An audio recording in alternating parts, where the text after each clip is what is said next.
Hello, ladies and gentlemen, and welcome to Shores of Sorrows, Sapira's Legend. I am your captain, Captain Wilcock, aka RT Studios, aka PAK USA. And now we will let you know that we are down one player because they are off doing adventures elsewhere. So our dear Magdi will not be joining us today. However, we do have enough players and crew members to keep a ship running, so without further ado, let's bring them in and have them introduce themselves. How's everyone doing? Hold on, give me a moment. Alright. So, yes, I'm Captain Wilcock, hello. Let's go down to the person below me. Oh. Go ahead, Felton. My name is Felton, and it is nice to meet all of you today, and welcome. I'll be played by Michael Wiggins, aka Constellation Squid, and aka Arkham, in a different story. And I'm going to pass it off to the person on my right. Yeah, I know. Yeah, You're right. Show the pointing always left. is a problem for me too. Stage right. I am Chris, otherwise known as Pi 3. I will be playing Asaram, the ship's navigator, who is not secretly a snake person. Not at all. That's Did what a not snake believe. person would say. Alright. Ironically, yes. But that's also what a snake person would not say. Very And sus. I'll pass the ship's helm up. Oh, howdy. Greetings, it's me, Britalin. Oh, that's a lot of thumb rolls right there. And I'm happy to say, me and my crew are ready. And of course, I'm controlled by Gearbox. Howdy. And I'm also totally not hiding something. Well, everyone knows, of course. Because I'm a skeleton thing. It's not a big deal now. Probably. What's that menacing ship that anyways? We shall start now, I think. Do we have a Brunera? No, Not yet. Oh. no, Nope, Brunera he's is not busy. in. Which is currently asleep underneath the boat. Wake up! Hey! Oh, she won't wake up. Well, anyways, I guess I remember we're in a submarine. But anyways, Oh, that's right. let's go. Alright, without further ado, let me read today's recap. If I can get to it quickly enough. Where is it? Episode recaps. Last time on Shores of Sorrows. Severe as a legend. Previously on Shores of Sorrows. After returning to the ocean depths, the party discovers that there's more down here than one would have expected. Brunera finally is reunited with her kingdom, but realizes she has much more work to do before she can reclaim her throne and her rightful place in it. Meanwhile, the crew is told about a means of possibly banishing, if not finding out more about the darkness that consumes the depths of this ocean floor. Legend foretold, a great and mighty vessel once sailed these seas, in search of gold and mysterious artifacts from untold adventures. However, one stormy night, a great and powerful wave collided with this vessel, taking it to the bottom of Davy Jones' locker. Once and for all, the ocean floor near the darkened sea. Many say this is the location of many shipwrecks, and hence it is called Timber's Trench, as it lies within close proximity to several major fault lines. Now, no one dare enter, let alone dive into the depths to recover the treasures of the awakened angel that was once lost. Some say creatures far worse than a kraken lie below these depths, and far deadlier than they have ever been rumored to be lurking underneath these murky depths and waves. Will our crew be able to be brave enough to recover the treasure of the awakened angel in order to save the city of the ancients? Or will they be shivering in their timbers and their berths from sheer terror, Find out today on Shores of Sorrows, Sapira's Legend, Episode 16, Season 1, Legends of Timber's Trench. I remember where we left off. And ladies and gentlemen, we'll be right back after the opening intro. Stay tuned. Let's go.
And ladies and gentlemen, we are back. And welcome to Shores of Sorrows. Where we last left off to our party, we were underneath the murky depths near... Well, actually, we were in the darkened sea. It's And- called Empty Sea. Empty seas, thank you. Empty sea, darkened sea, same diff. But whatever. Easy to get confused. It's called the NTC when you're on the surface, and once you go deeper into it, Yes. It's a little less empty. it's Yes, dark. So the crew has reassembled on the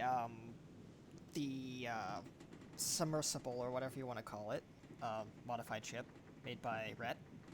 Underboat. Underboat, yes. And we are currently planning what we are going to do about retrieving two particular artifacts. Like the idea the captain everyone and up to? Britland are just sitting there staring at the suit going, how are we going to carry this out? I agree. It's been quite a endeavor getting down here in the first place and dealing with that kraken. He looks at some of the duct tape still taped to Magdi, who's still strapped to the side of the hole in the hull. I forgot that happened. I wonder She's who put fallen her up asleep there. She's fallen asleep by now. Yeah, Britland just I looks wonder who at put her up there. it's actually peaceful. Yes. it. Really just So- stares at it. The suit's outside the submarine too, isn't it? It It's just is, sitting there yes. next to a huge wreck, and it seems like it's holding something. Mm-hmm.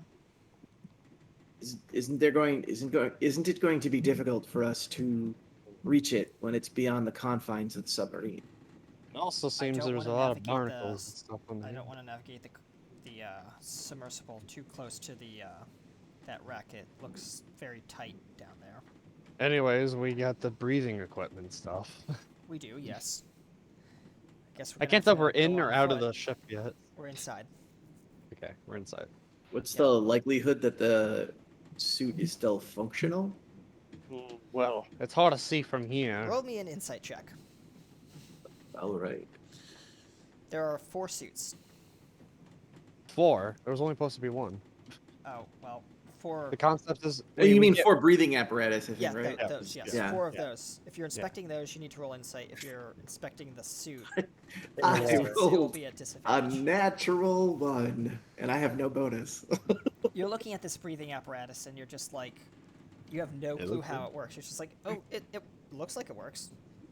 Yeah. Like you're looking at the like it's just Britland just staring at confusion and goes, mask goes to face, tank goes on back. He's Sure, I trying- will put it on, but the mask will be like upside down, and he's trying to like wear it. Like, it's like I know what to do. how are you supposed to see with this in the way? Buddy, come on. I know you're smarter than this, Astrum, please. He says while adjusting the mask. The captain looks at the controls and says, we only got another maybe 3 hours of oxygen down here before we have to resurface to resupply. Ugh. We must Well- make that oxygen count. Yes. Okay, get the masks on. We're going in. Once I see somebody else wearing it correctly, I'll move it. I'll Yeah. reposition. Oh. Felton, are you coming? Might as well. Better than sitting Okay. here doing nothing. Britland tosses you the the breathing equipment. The captain says, I will stay on the ship unless you guys need me down there. Good thing, because Captain's tiny little legs won't take him very far. Hey, I may be Britland short, doesn't but say- I'm also bold. Britland doesn't say that because Britland's not mean, Okay, but fair like, enough. that's why I spoke outside of the voice. Okay, The yeah. Britland.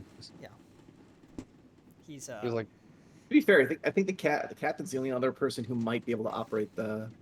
the ship. Magdie's currently Yeah, as well. preoccupied, and Brunera is just Yeah. elsewhere. Britland goes, she's "Okay, dealing with Brit-" her council members over near Britland the walks water. to like the practical hatch that's cool, I guess. And he goes, "Well, friends, tally ho!" He says, "We're just jumping in." Roll me a Constitution saving throw. Why? I'll tell you why. Oh no.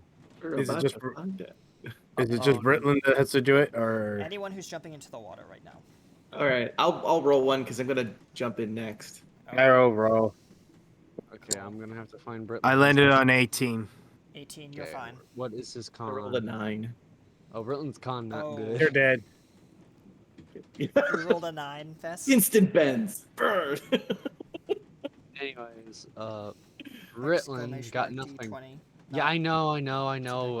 I thought I pressed the button, but I failed to. And I actually have to roll a... I rolled a 10. Yeah, I'm rolling got a this rock. specifically for my little table that I have. Excellent. Oh, Whoever rolled below a 12, which I think is only Vess right now, right? Yep. Yeah. Awesome. Vess, Yeah. you put on your mask correctly, but it doesn't have a perfect seal, and you start seeing, like bubbles forming around your eyes. This salty water is very, very cold, Ooh. and you're shivering in your suit, in your breathing apparatus, and like your teeth are chattering, and it's like causing the mask to escape with air. like Britland does not need to wear such mask, but he does look and goes, "Wait a minute, Yeah. you good, buddy?" Oh, okay. I'm still My mask breathing. seems to be malfunctioning. The captain Well, just no. comes over, kind of like echoes through the bubbles. Yeah, there's no You're comms. wearing it wrong. I'll And attempt this- to You can move see it him through again. like the front hatch, just kind of like doing the motions, like place your mask over your head, kind of thing, like Okay. the flight attendant Still- thing. He'll pull the mask down further to try to get it cover correctly. Yep.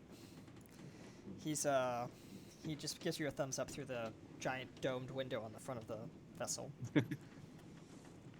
I'll give a thumbs up back, but we'll say also Osteram's moving kind of slowly Yeah. because he doesn't, for some reason, he doesn't react well to the cold. Yeah. Temperature down here is very frigid, like maybe 12 degrees below freezing, but like the water's not freezing yet. So obviously there's thermal vents and stuff, and yeah. Brooklyn is like swaying forward, just like Towards pointing Yep. towards the suit and going like, "Come on, come on, As you're fellas!" pointing and looking back, I need you to roll a Whoa, perception whoa. check. A perception check. All of us? Anyone who's looking back at the party. Or looking around, I should say. If you'd like to do a perception check, I will. 20! I rolled a 14. Ooh, Felton, I'll be advancing on the Felton, suit. you see it before anyone else could see it, and do you want to call it out? Yes or no? Yeah, I'll call it out. What was You he seeing? see a very long tendril moving past a rock. What you thought was a rock, and then you realize it's not a rock. Not It's not again. even coral. Hey guys, I think we should start moving. What's the problem, buddy? Well, how do I put this? We might be in a fight, and we aren't exactly prepared for it. Let's get in this. Get the damn suit then. He says while gesturing to the suit that's sitting there. I'll The start swimming tentacle towards. the- lash that kind of starts moving through the water, and Probably won't mess with us if we get to the ship faster. yeah. I don't know if that's a shark or a megalodon. Either way, it's bad. Don't think about it. It's big. You see a pair of beady eyes up ahead. Eh, And we are calling it a megalodon now. I don't think. Well, actually, I'm not there, so I'm in the ship. But the captain looks down at the radar and says, "Oh crap!" And then cut back to you guys. Captain, you might want to start moving that. Might want to start moving that tanker if you wanting to get away from that thing. He powers up the engines, and the running lights turn on, and the ship starts moving away slowly. Can't it go any faster? I'm running out of fuel. Remember, this thing only Fuel. runs on. coal. Yes, but we're low on that. He looks at the very thin pile of coal dust laying on the floor. Astrium, Britlin, are you ready? A Yes, tentacle let's lashes get the out in suit. front of you, blocking your Mm. path. Looks like we may have to deal with this first. Crap! I didn't want to deal with a megalodon today. Ah, blasted. Where's Brunera when you need them? Where's I'll- Brunera when you need her? That's what I said. I'll draw. Alright. I'll draw my two daggers. 'Cause I Go figure ahead. the daggers will work pretty well underwater. You are now engaging in Um, combat. I mean, there's only one way I can think of getting that tentacle to move. Yep. So- It also has very giant saber-like suckers on it, so just letting you know. Yeah. okay, I will attempt to not be grappled. Yep. Roll to hit. Okay. Can I do? I'd like to do like a 1-2, so I'll do a main attack with a dagger and then an offhand attack if that's cool. Sure. Yeah. I think you have Okay. dual wielding, or like what is it called, multi-fighter. I don't think I have any feats for it, but I can still just do it and not Okay, well, add my. mechanically, I'll say you can bonus. do that because just don't add your bonus. Yeah. Because these daggers are small enough that you could probably dual wield them, like they're divers' Yeah. knives, basically. Yeah, they're light. They're light, so they can Yeah. you can offhand fight with them. Yeah. Let's see. So the main attack, Yes. Roll to hit. I rolled a 21 to hit. You hit. Roll your damage. I would added 5 damage 5 damage. Okay, hold on. because I'm pretty sure I don't get sneak attack on this. No, you don't. Let me just see. Okay. All right. Cool. And then I will do my offhand attack. Yep. Roll a hit.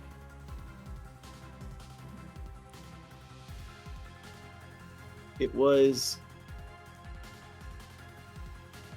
an 18 to hit and 4 damage. All right. Yep. You hit, and that's 4 damage. You said. Yep. Okay. It's still up. It's a fair little bit enough. annoyed, but it's not like super like mad. Yeah. It's just a little angry that you decided to mess up its day. A little irked. Yeah. Ow, that hurt slightly. It's another Ow, tentacle that is going made to me lash out, and it's going to try to grab someone. It has to roll to hit though. Let's see. Nope, it does not hit. It goes for Felton, but Felton sees it coming and moves out of the way as a reaction. Oh, crap! All right, I'm getting annoyed by this. We need to put an end to this thing now.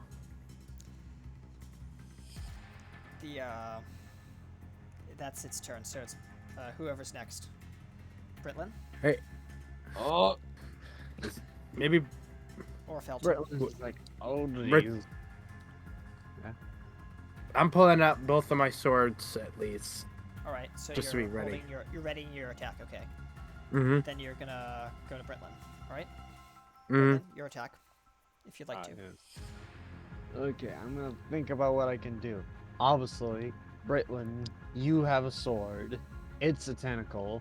Your sword is bigger than tentacle. Not bigger than tentacle. That would be really big. No, your sword's a sword. Use sword. Roll to use sword. I got to look how sword works. Sword does that. Sword cool. I roll for sword. I rolled a 5 because my luck is not Yep. today. You under the water, like you've never wielded these things underwater, so it's kind of clumsy. You lunge to attack the thing, and your sword just kind of limps forward with the weight of the water. Yes, oh, that didn't work. All right, Right. Felton. I think you got that bucket too tight on your head. My turn. I'm going in for an attack, at least. Roll a hit. And we had rolled a 19. You hit. Roll damage. Gonna... Roll for damage? Yep. Isn't that a D, It's a D6. Alright. We rolled a 6. Nice. All right, so roll that again for me, because you did critical damage. We rolled a 5. Excellent. So you've done...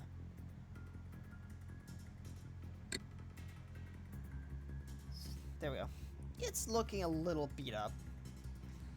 As you can see, kind of like water, just kind of like this kind of like inkiness kind of just spraying as you attack it. It's blood. Well, look at that. It's pretty weak. And I'm gonna roll for its attack. Next attack.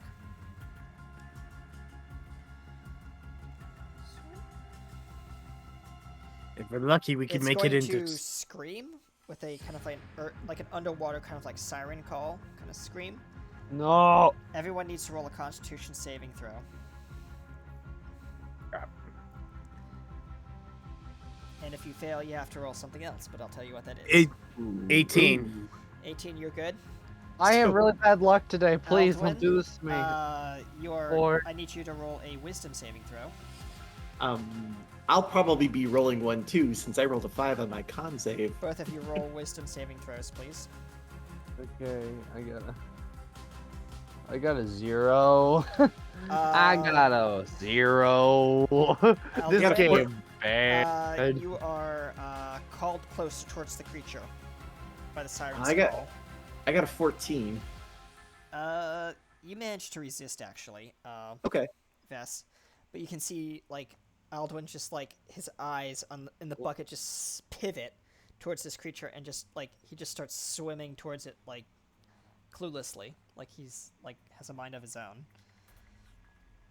Have a mind of his own, sir. Well, yeah, but like A different mind inside that Yeah. mind. yes, I was about to say. yeah, mine not your own. There we go. A brain right. inside And my that's own its brain. attack. What are you guys gonna do? I would like to try to get in front of Britlin All and right. attack the thing directly. Like, Yep. I'm trying to get between the monster and Britlin. Yeah. To shield him, but then also attack the thing and hope that might break the spell. Okay. I'll let you can move in. It's 60 feet. So what's your move distance? Ooh, 30. All right. So you can Oh. move half distance, or if you want to Okay. dash, you can move. use your Yes, dash I'll bonus action, and Nice. I'll like slither through the water. okay. You'll slither action. Got it. Yeah. So you're now between the creature and the Britlin. Britlin is coming straight at you. Okay, perfect. I'm gonna attack the creature. All right. You turn around and you attack the creature's head. Roll to Oh hit. yes. What are you attacking with, by the way? Dagger. Dagger. Got it. 19 to hit, You hit. Roll damage. and I rolled 6 damage. 6 damage. All right. It's more blood comes out of its eye sockets and stuff like that, and Ooh. it is now considered blinded for the next turn.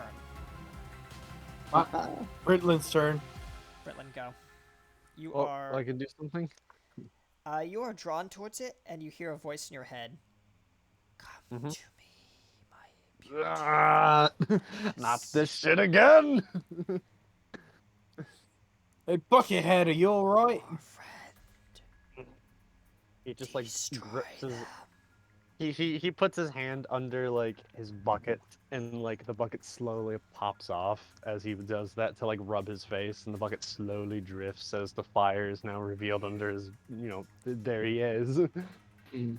He doesn't do very much to grab the bucket. The bucket just kind of loosely floats above him. His fire kind of flickers a little bit. Oh, no. Roll me a Okay. wisdom saving throw to resist. He has -1 in both of those things you ask me to do. I can't do them with my bad rolling. All right. In that I'll case, roll you can anyways. roll. You can definitely try. Mhm. And Like, I have a backup plan. If he Yeah. needs to stop himself from doing something stupid, then he may have to, let's just call it deflaming himself, aka he just kind of crumbles for a period, aka it's kind of like killing yourself and then waiting to respawn yeah. if he needs to. Yep. You may have to self-destruct. Yeah, I'm gonna have to self-destruct. I got another 0. All right. I'm gonna Yeah. have to force him to pop himself so he doesn't Do you have hurt. any inspiration points? I do not. Man, And Britlin, you're getting I'm going destroyed. to say you can't. Can't pop myself? No, not unless you have an inspiration point or someone's willing to donate an inspiration point.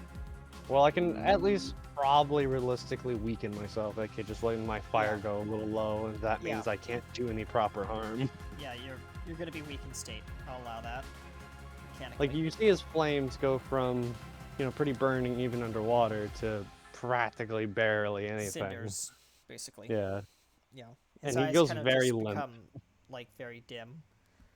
yeah. Like, Yep. there's just tiny little sparks instead of his eye sockets and around his Yep. head. Mm-hmm. My And- turn. Yep. Yeah. Go ahead, Felton. And your camera just did something wonky. Give me a moment to fix that. Felton, where's it? Reset. Even. Yeah, just kidding. Alright, well, in that case, we'll do this. Go ahead. No, I'm not on camera no more. Can't see my pretty face no more. Limelight. Your camera's having issues, that's why I'm trying to reset it. I rolled a 17, 17? Okay. That hits. and we're going with 5 damage 5 damage, okay.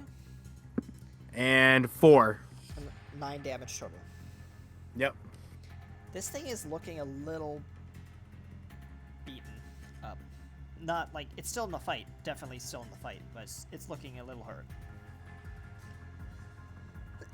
There are definitely a lot of scars from the battle on it. It needs to just die, period. And I would settle for driving it off.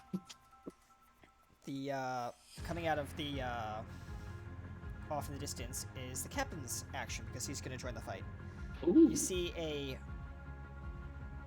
kind of like a bolt of not lightning, but like a bolt of like metal just fly by you, Astrum, and it digs into the creature's fleshy body and kind of just pulls, and you hear him. He just harpooned the thing. Ah. That's a ship action, so yep. As you can see, kind of like the floodlight off in the distance, shining on this octopus-like creature. It's not a Meg, Felton. It's a baby kraken. Oh, wonderful. Mhm. That's even worse. It's only a No baby. It's not the full-grown one. No problem. We can kill this thing. I mean, as long as its mother doesn't show up. Don't jinx it, damn it.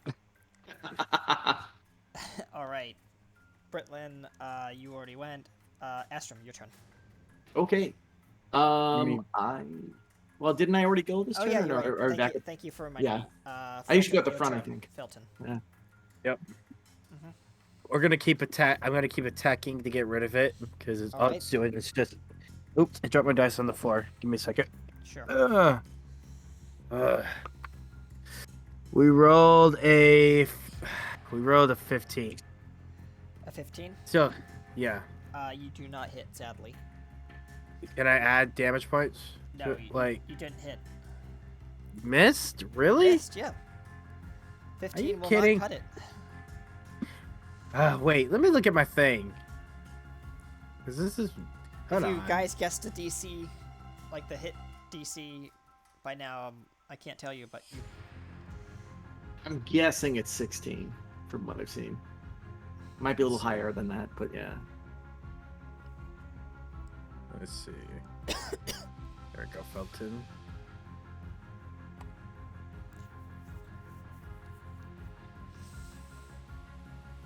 We gotta have another bonus action though. All right. If you have a bonus action or you want to use your minor action, you can. A minor action. Yep.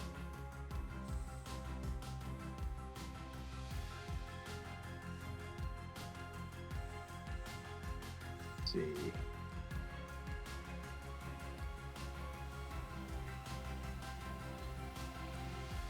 It says here I have an action surge. You can You take can use one. that, yep. All right. You can take one additional action on your turn. This can be used 1 time per shot. All right. You have an additional turn, so go ahead. All right. I'm gonna roll it. Yep. I got a 17 again. You hit. Yes. And Roll let's roll for damage. damage. It's a 4. 4 damage. Mhm.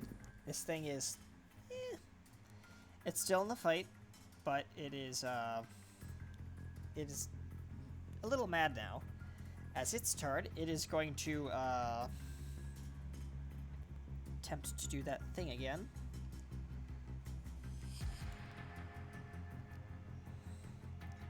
But Everyone needs to roll a Constitution saving throw. I got a 16. All right, you good? I only got 11 here. Ooh, roll me a wisdom Mhm. saving throw.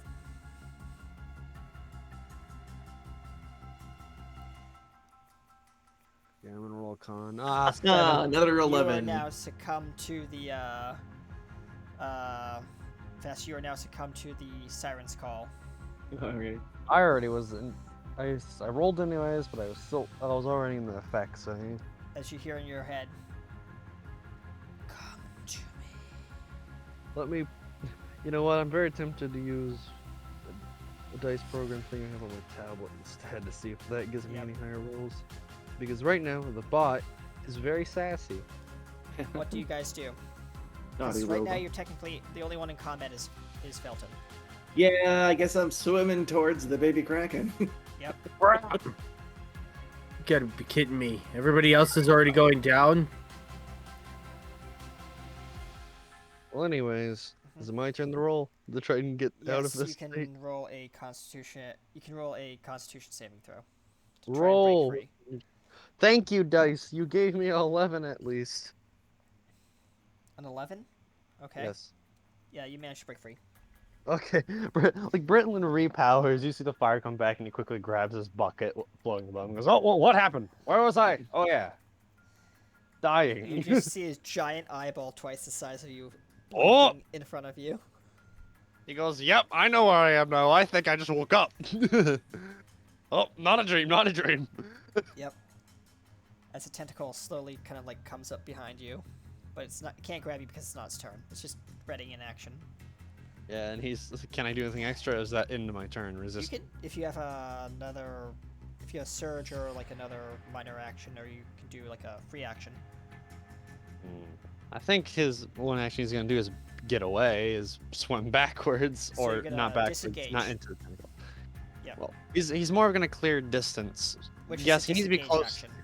Yeah, like he Right. does need to be close for a sword action, but he can do other things further away. Okay, so you choose to disengage, so that's your turn. Astra, roll me a Constitution saving throw. Okie dokie. See if you can break out of this. Oh, you know what? I should have thought of this sooner. I don't suppose this is considered magical. It is. may not be. It is magical. Okay, I should have thought about this earlier. I think technically I can claim. Yeah, I can claim advantage on saving throws against magical effects. Okay, I will apply that now. sure. So I will roll with advantage if I could. Okay, Yes, thanks. go right Can ahead. we have fun? I remember that I am in fact a snake person, but I still only rolled a 6 at best. It's a funny thing. I just realized I'm a You're snake still, person. You're still Yeah. kind of like coming towards the eyeball and its mouth. Oh no. Ooh. I like the idea you're hiding you're a snake person, not because is you don't want people to know, is that you don't know. There might be some column A, column B going on there. Yeah. Felton, your turn. Is it Yep. an ice cream truck? My turn. That's an ice cream Yes, your truck. turn. Wait, Let's that's just a random see. ice cream truck underwater? Where did that come from? Get it out. Where did that come from? How did this get here? Let me see if I have like an action that can actually put. Let me see if I have something that could put this thing down. Do you Ice have cream any truck never like, comes around. spells or anything that you can do, or you're just a wait? You're just Let's a see fighter. if I have. I think I have Misty Steps, but that's just teleportation. that could work as an advantage. Oh, Both You can inside the teleport enemy. near it, closer towards it or something. I like the Alright, idea of But that teleporting means the I. enemy But doesn't that mean I from- waste my attack? No, you can still attack. Misty Step is just like an action. It's All right, like I'm gonna an use. All right, I'm gonna use my Misty Step. Okay, where to- do you want to teleport to? I want to teleport at least behind it, Behind its head or behind its body? behind its head, Okay. All right, you're now behind its so head. I. You just kind of see like I a am- bunch of bubbles as they like kind of like spiral around you and go. And as I do that, as I'm behind its head, am I on top or am I on the bottom still? You're behind its back of neck.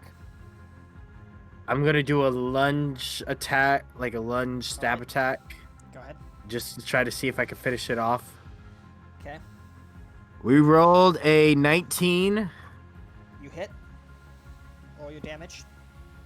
rolled a 4, more, 4. and we got a 6.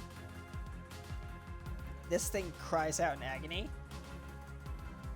and it wants its mother. It's done with you.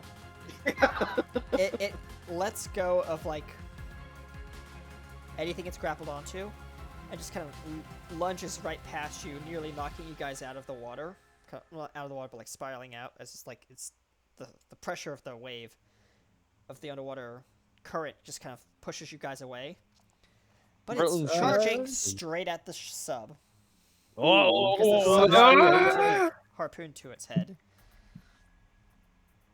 And the captain is like looking at the controls. He's like, no, bad idea. He's like pulling like levers and stuff like that. He's like trying to disengage the harpoon. He's like, where is it? He's panicking. Is something labeled harpoon release? Isn't no. Can I? Go ahead. Am I still on top of the sub, or am I? No, you're kind of like spinning like backward, head over heels underwater, as like the tentacle just kind of passed you as it was charging towards the sub-like creature. So wait, the harpoon's still on the creature. Yeah, the harpoon's still attached to its skull. Yes. Can I like see the rope at least? It just passed you. This thing's moving like 60 miles an hour underwater. I think we just lost Captain Wilcock. Oh no. And you just kind of like see like a little like Captain's looking down at the controls. He's like, he just sees a red light flashing, and it just says impact. Like Britlin is just like, he's just sitting there, but his bucket's spinning. He goes to stop it by grabbing it, but then he starts spinning. There's a loud bang underwater as there's a massive explosion. Well, not like massive explosion, but there's like a loud like creaking sound, and there's like a couple like smokish gas kind of like things as like this thing collides with the front of the vessel, and you just hear as the glass dome in front of the cockpit just cracks and water's spilling in. Ooh. Well, that's not good. No. And you just hear inside Britlin does like ship. Britlin does like a water run, like he starts running underwater, like the Scooby-Doo episode. Yep. Like like first he's just running in place, and all of a sudden you actually see him moving forward. What's up? Yep. Ooh, I have a clever idea. He looks to his team and goes, "You got any bubble gum?" What is bubble gum? Chewy substance. Do you have it? Yep. I might be able to persuade something to plug the cracks. Well, Do it. while I'm The captain's While like I'm rushing to the remembering- back of the hatch and trying to open the hatch. while I'm remembering snake people stuff. So I believe I can talk to snakes. I don't know if that Yes. applies to like sea snakes. It does allow that. Okay, Technically. I am going to attempt to like get the attention of some sea snakes and Alright. ask them nicely to lay over the cracks in the glass. Okay, that's Like that's just gonna clever. I adhere like that. themselves. All right, so you see a couple snakes kind of just like move up through the water, and they're leeches, kind of actually, sea leeches. Okay. They just Also, I just- stick to the side of the hull and just hear it's like like this squishy kind of. Ooh. Also, I just I'm picturing the lava larva from Subnautica, but Yep, anyway. that's exactly. but I just realized something. Wait, I just realized something. Yeah. While underwater, your HUD, Ostrom, it would catch water, meaning it would fly backwards every time you try to swim forward. That's true, but I am wearing a mask, so it Yeah, works. You are- He's like, you strapped tried it to over mask his forward. hood, so the hood just kind You're of so flaps a little Yeah, bit. it's over the. It's got like the hood's all bunched up because it's got the cord over it. Yeah, like you're like it's just like my character's looking. It's like, you know, that makes the mask nice and leak sometimes, right? Doing that. He's just like nodding, and there's bubbles just coming out. There's like got a little line of water in here. It's just like you don't have to keep wearing that hood. The captain is like up to his neck in water. He's just kind of swimming. Wait, like next to where's the your bubble. snake? Don't you have your snake with you? Did you put it in the sub, or did you put it in the ship I before leaving? Probably left it up on the ship because it's not going to Yeah. function in the underwater. Your snake would be swimming underwater. Water Yep. snake, water snake. the captain's kind of like treading water inside the sub as like things are floating around that haven't been bolted down. I There aren't imagine any there other are. suits in there, are there? No. Well, there is like a mask thing for him, Yeah, but like he hasn't found it yet. I imagine there is like a lever you pull to empty the water from the ship. He hasn't From the found it sub. yet. He's It's panicking. it's like right there on the wall with an arrow saying "case of water," but he walks right by it. He He swings right. accidentally He treads like he water right by tripped. it. He slips and grabs it to like support himself and pulls it down by accident. The water just like lower or like goes away. He's like, "Oh, that's what this does." Wait, what did I grab? Oh, Yep. All right, and the water subsides, but there's still a lot of creaking. Yeah. really goes. Okay, let's get the suit now. He says, "We're swimming over to We it." don't want to put too much more stress on the sub, I don't think. Yep. Well, we can see the The condition of the captain's suit tapping now. one of the pressure gauges, and he says, "I think it's broken." As it kind of just has a little crack down it, and it's just like the needles like all the way over on the high end. But Berlin the mutters red. to himself, Rhett's gonna either be pretty happy to see what happened to the sub and see it survived and maybe excited to fix it, or he'll be devastated. Yeah. We might as well be optimistic. Yeah. Either way, he says, well, getting up to the suit and going, well, that's a lot of barnacles. How long has this thing been here?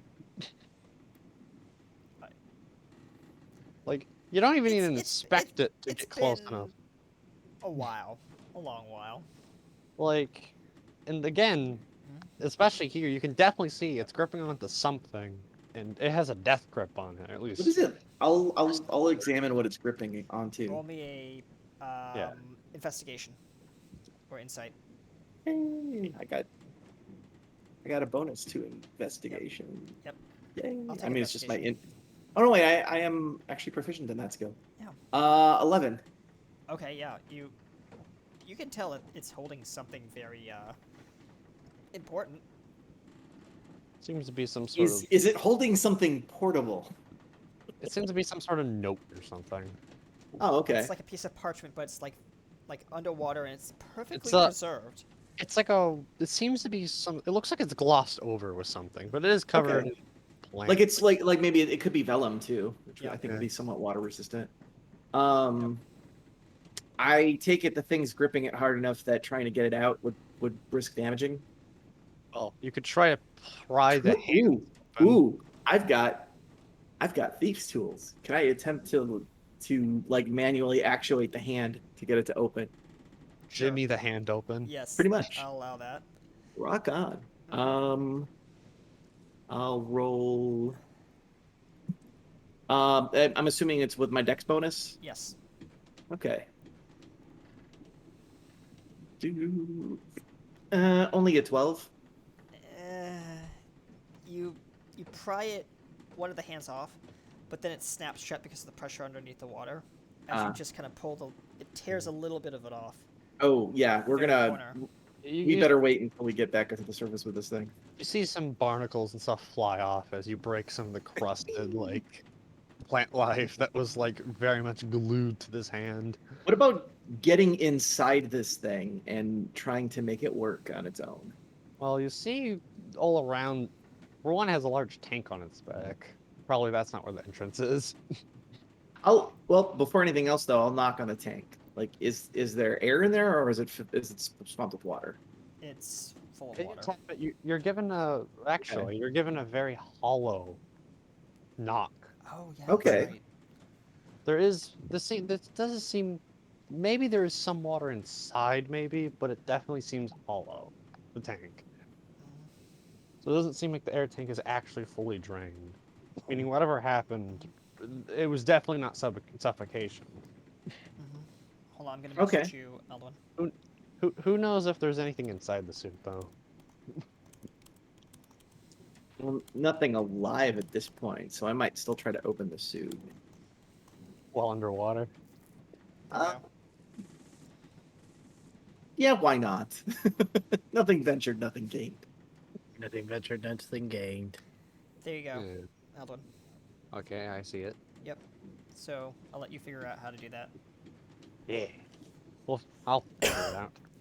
Now, you can't fully see on the back, sadly, mainly because it's leaning up against the ship. well, kind of. It's more like rock than a ship at this point. Yep. And this thing is heavy. But you're gonna look for some sort of entrance into this thing. Yeah, if I find a hatch, I'll attempt to open. Well, you're gonna have to roll to see that. Oh, fair enough. Investigation. Yep. Yeah, investigation, because this thing is so crusted over with And the plants. sub is just kind of stuff. floating off in the distance with its floodlights on the scene.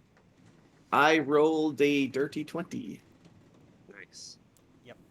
You give a quick look over, and eventually you find around the chest area where it splits into, well, 3 lines pretty much, with multiple types of belts and coverings and stuff like that. I imagine are also probably to seal this thing. Mhm.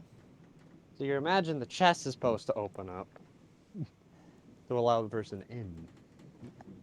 Okay. Of course, buckling this thing and, unsealing it.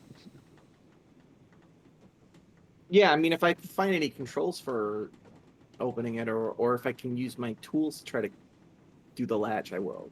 Like, some of these belts definitely seem like they can be unraveled and stuff, like a belt. Okay.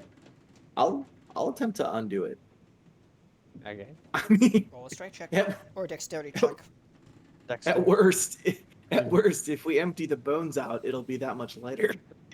Like you immediately just think there probably are bones in this thing, because there probably is.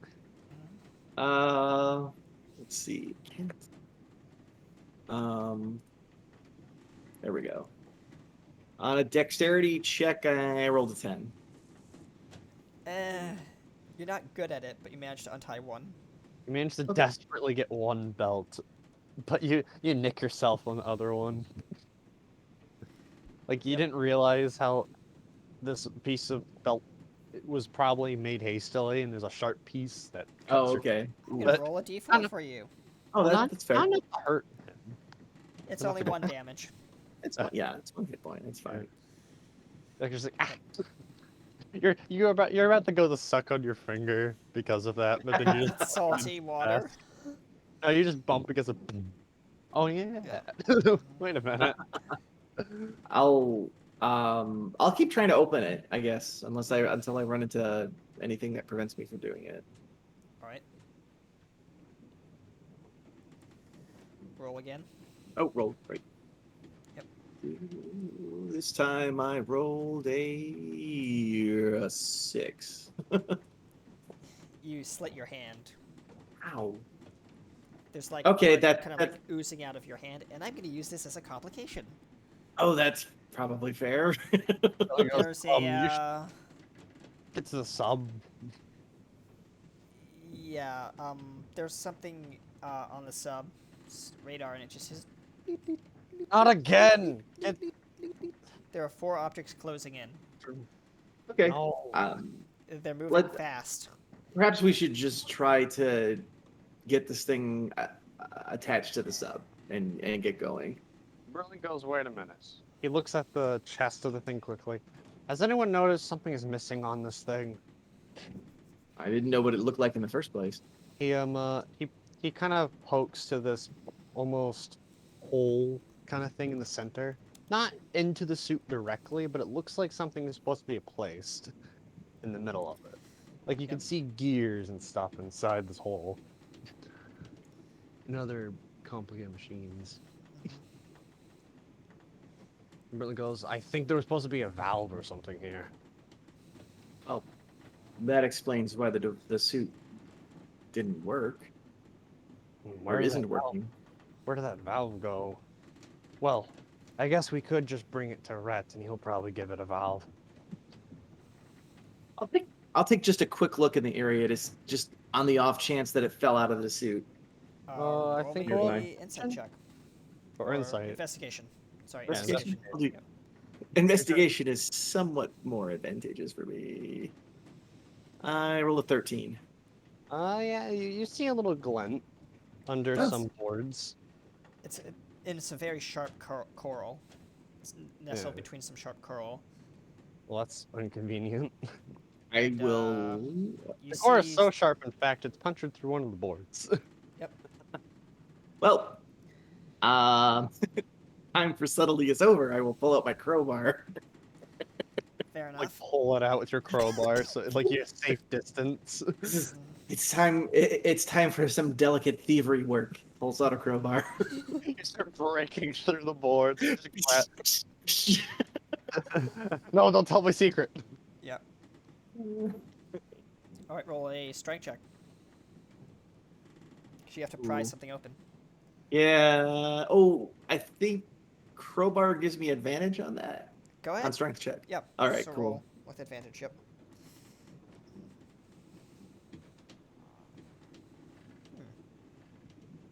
Oh, 16. Yep. You This managed to get- thing. yeah. I'll let you go because you're kind of telling this part of the story. You managed to pull out this valve desperately. And you got this valve with some other more barnacles and stuff on it, but you look at like the end of it where it locks in, and you can see all these little like gear wheel teeth practically. Okay.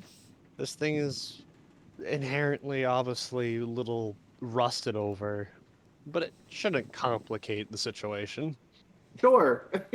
let's make sure that it doesn't, and I will The captain, put the valve into the hole.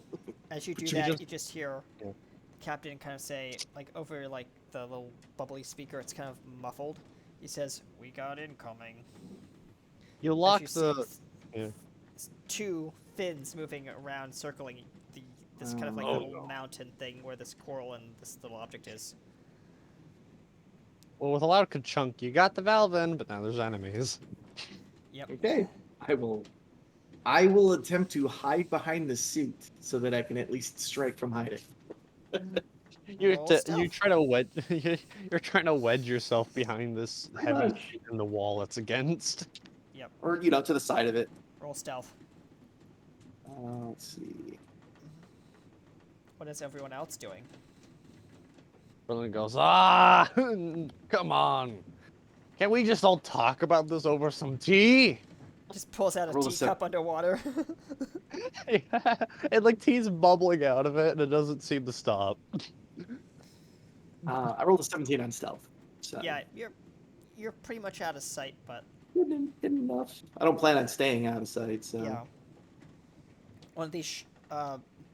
Yes, I'm gonna pull a baby shark joke. Baby shark just goes by, looks Baby at shark, look- no, Sorry. looks at I'll stop. looks at you, looks dead at you, and then sniffs the air, and continues on. No, completely oblivious to the fact that there's blood all around you. It's like, nope, that blood's too tainted. I'm gonna go elsewhere. It's all the rust. Yeah, Oh it's yeah, you all probably rusty should have blood. watched your open wound and the rust on that valve. Yeah, well. Yep. And the shark kind of swims by. The other shark is going to swim up to the diver or whatever this thing is that's stuck in the rock. It's gonna kind of just sniff it. The diving suit. Diving suit. It's gonna sniff this diving suit, and it's gonna roll a perception check as its sniff ability.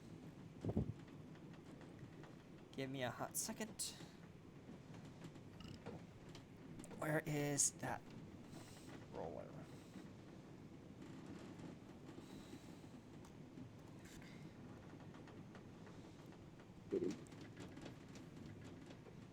Yeah, it doesn't. It's like, yeah, this has been here for a while. Moves on. These are some dumb sharks. They're known for their ferocity, not their intelligence. Yes. He's acting as a dead body because he does look like a skeleton, so he's like, oh. Yeah. Yeah, Berlin can just float there. Yep. There's no meat on these bones. Like he just like lowers his flame manually, so like Yep. it's barely visible, and he just The like captain has slowly turns off the running lights on the sub. Everyone's playing dead, and Arkham exists. Arkham. Not You mean Arkham, Felton. Felton. Yeah, well, I was We're trying to not- get we're your not- attention. Yeah, I know. Felton, Yeah, what are you Felton's doing just as the floating. sharks? Because everyone else Swimming. is either playing dead or not existing. As the sharks are swimming. They're swimming towards you. You gotta play I'm dead like- or something. You know what?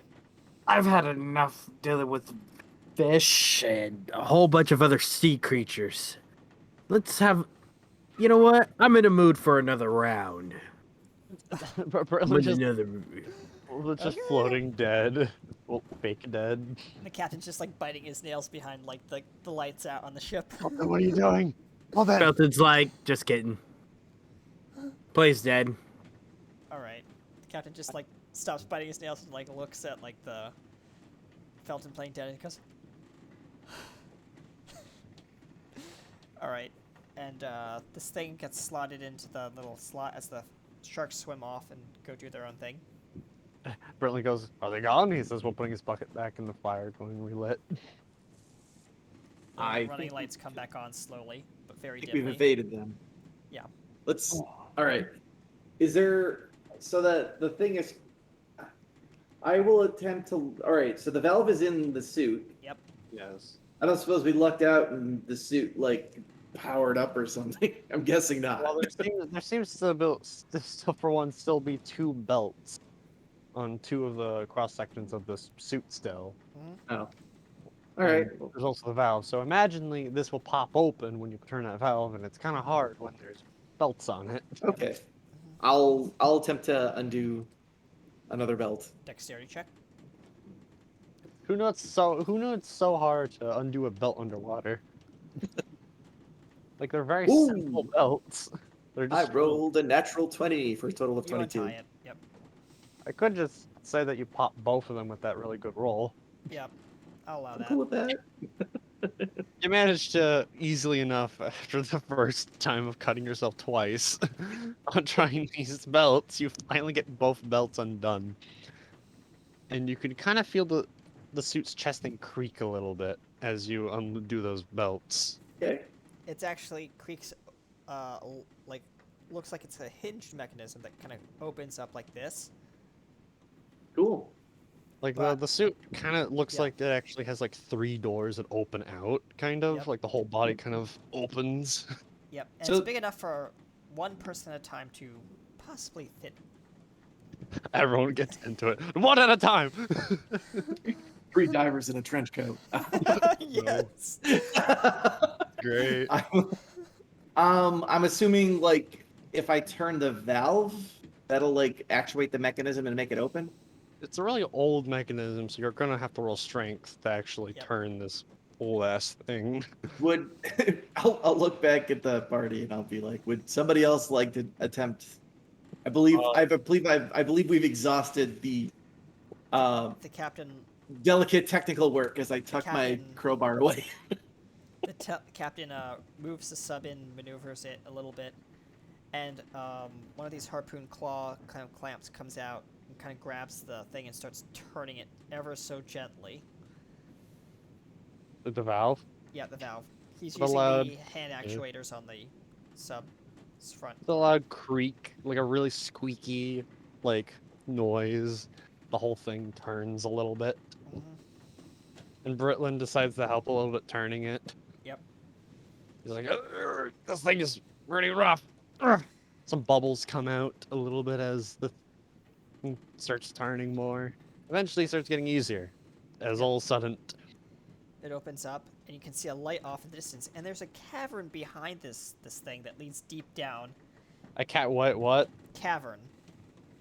I had a different idea compared to that, but okay then. It The whole back of the suit's gone. yes, and it leads to a cavern underneath into the rock, deeper into the ocean. It looks like something peeled this thing from the back. Like it looks like Yeah. something dug under this thing and Yeah. ripped a hole into this thing. Interesting. Well, that's unfortunate. The captain Well, the says. suit's still salvageable. Captain says, "Well, best hop out," and he looks for the autopilot button. Ah, there it is. Click. Oh, we should probably get the suit, in. Yep. He takes the actuators and kind of tries to pry the suit off the thing. With a loud creak, it's revealed that one of the belts that are connecting the backpack to the suit are caught behind some sort of like sharp object. He, But Britlin quickly gets rid of that because and he and the brings suit it gets into hauled the in. hold. He says, So- the captain's looking at the oxygen readouts, and he says, "We only got another 20 minutes before sub needs to resurface. I don't know if that'll be enough time to keep the sub down here long enough for you to explore that cavern. Well, you can resurface the ship for now. No. We may be very deep, but I know the sub can probably refuel its air oxygen while up there. He acknowledges and starts turning some wheels as the sub starts rising, kind of leaving you in the deep, dark, cold waters. Well, let's go, lads. Okay. As you Going enter goes the Mr. Cave. the cavern, swimming through the cavern hole, you see water above you, and what looks like a larger cavern above you as you swim up the surface. And you guys are now inside an underwater cave with air pockets. Oh. Oh, this is so much water. Feels sluggish. He just uses the walls of the cave to boost around.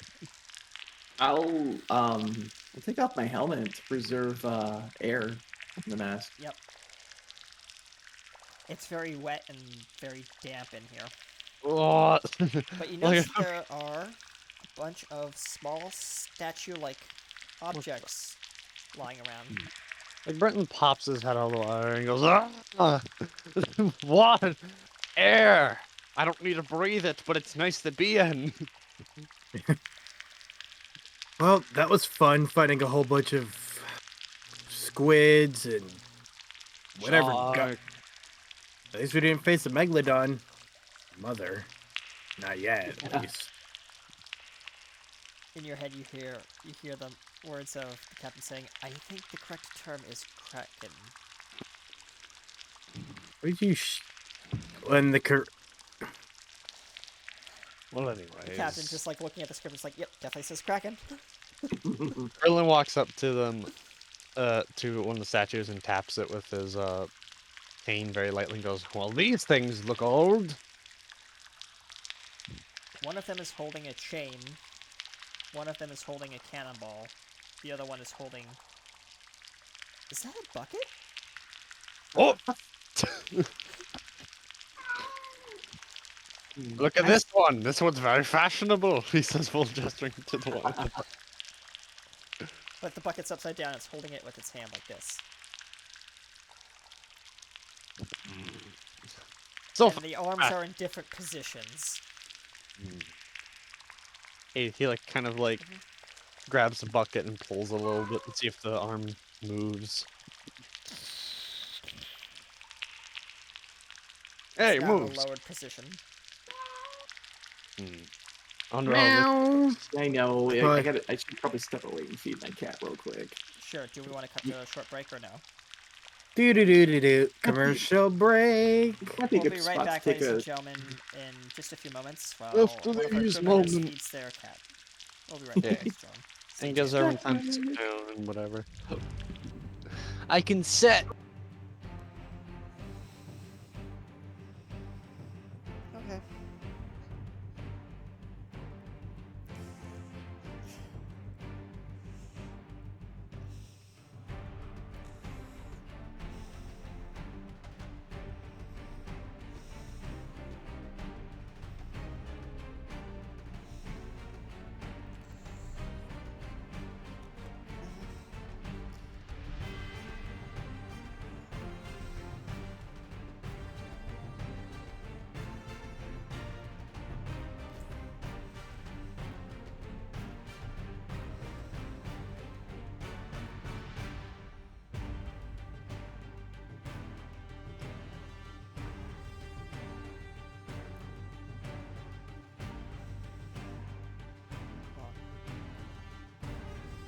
So how's everyone doing? Yep. Who likes the adventure so far?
And ladies and gentlemen, we are now back.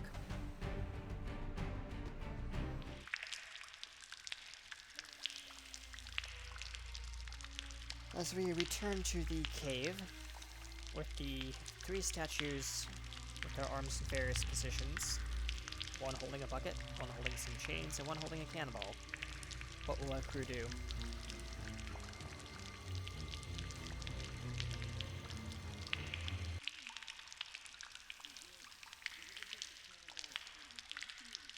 It's part of the statue, yeah.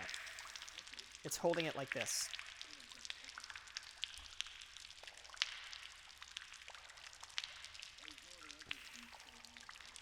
Not that you can tell unless you like to search.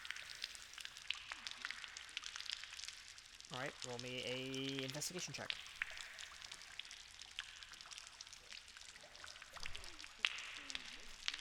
Nope.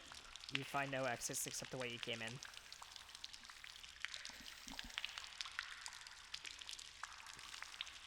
And it's still holding the cannonball. The other one's holding the chains kind of like this. Up.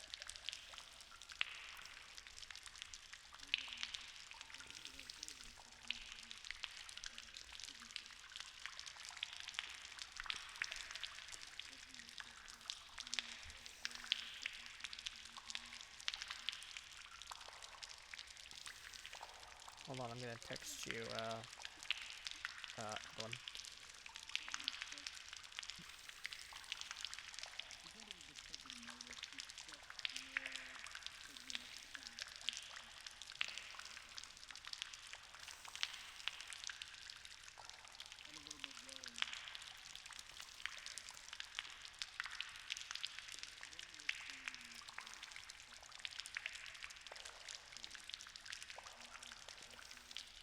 Alright, there you go.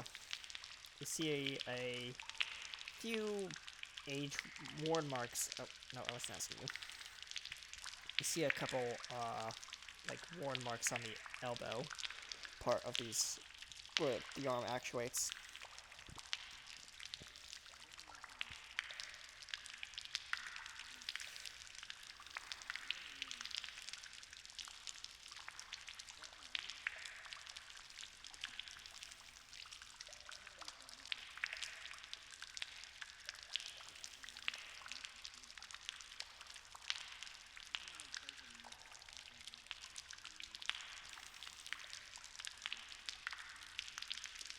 Roll me a perception check.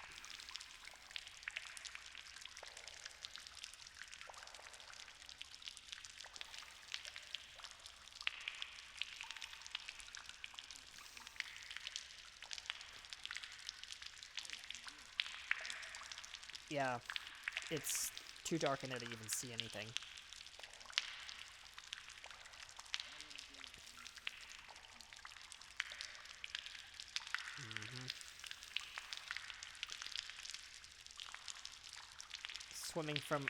Surfacing from the water is the captain, who just takes his hood off and just his helmet off and sets it down on the ground. He says, "So what do we have here?" He looks around. 3 statues.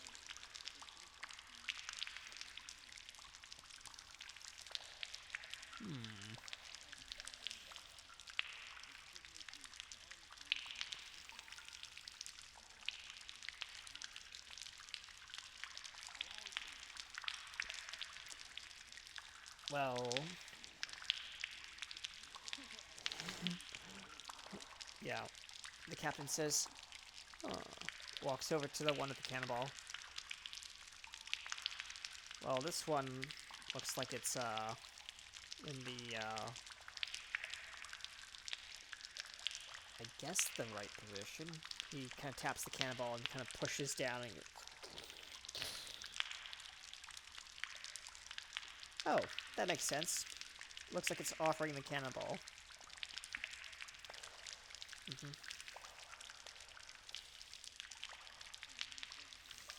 Yeah, pushes it down.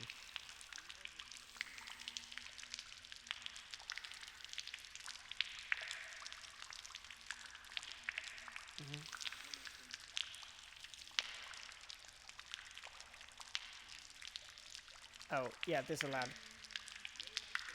loud kerchunk sound if anyone. Yeah. Yeah.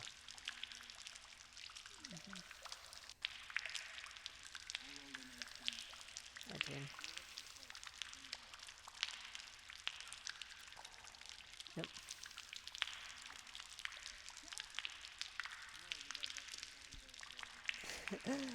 Yeah, he just like Felton just like takes cover in the middle of the room, and he just like says that, and the captain's like, "Huh? What?" Just...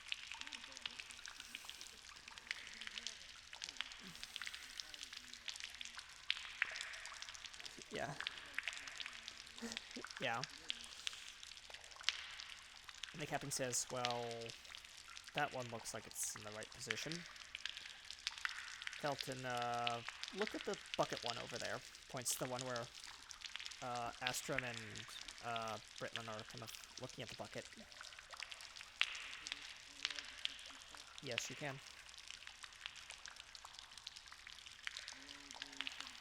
17.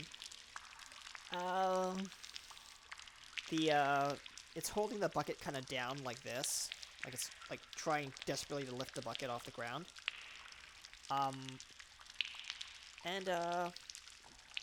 Yeah, it's looks like there's some wear marks on it, like it's been moved into this position recently.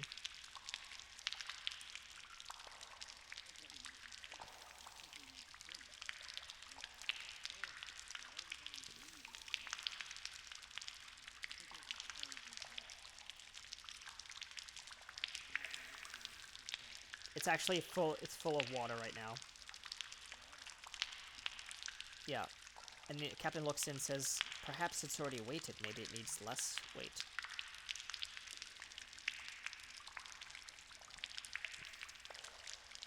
There is a cap.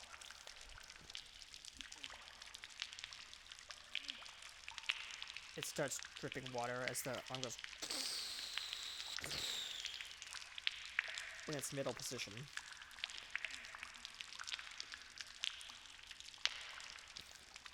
Yeah. And the captain looks at the chain and says, "Interesting. This one's not moving, it's just pulling on the chain." He's giving like a mighty tug, and he just hears there's a low rumble in the room, and the room starts to shake. And one of the walls on one of the stone walls starts rising up, revealing a passageway into the next chamber. And he says, "Interesting. Seems like this is a puzzle of some kind. Onward."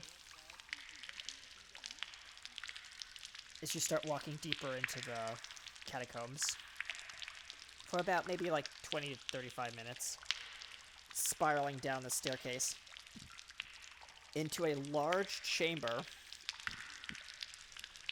with overlooking an outcropping full of water.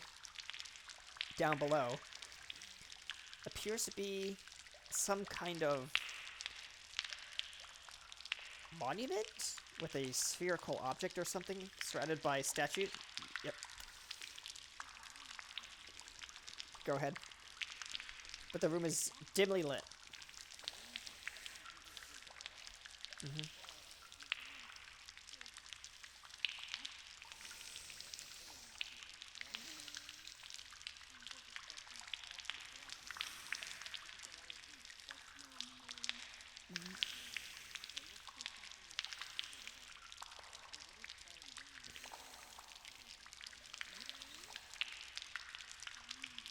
Mm-hmm.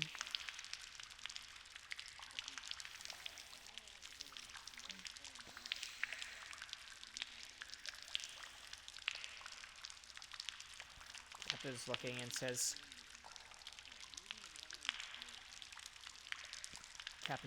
says, "Interesting. I don't remember this place being here, but so be it." As you're looking kind of like on these like overlooking this kind of thing on like little like wooden platforms that outcrop the side of the wall.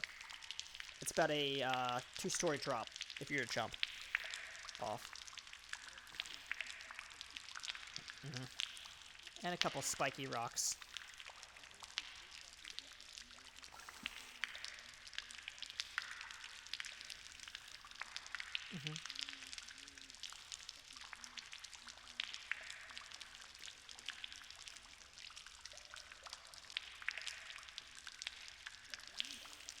Yes, you did. But I don't have it on this computer. So, yep. If you just send it to me, I can throw it up on screen.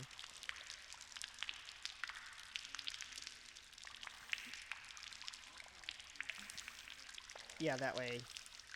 Yep. Yep. Just add character chat. Let me get down to there. For our audience members who want to see what this thing looks like, it is copy, save image, picture. Sure, we'll just name it that. And then, give me a moment, I have to pull it up.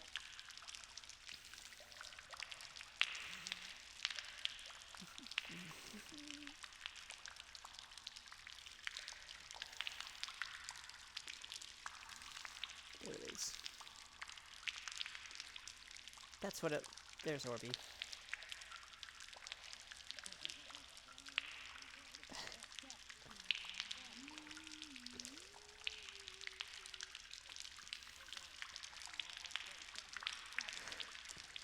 There we go. There's the orb. Right. Alright. So, what do you guys do? You guys want to continue down the spiral towards the bottom, or...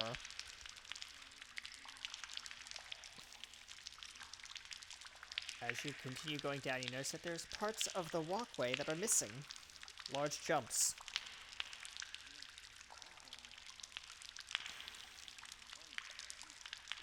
Notices the spiky rocks underneath.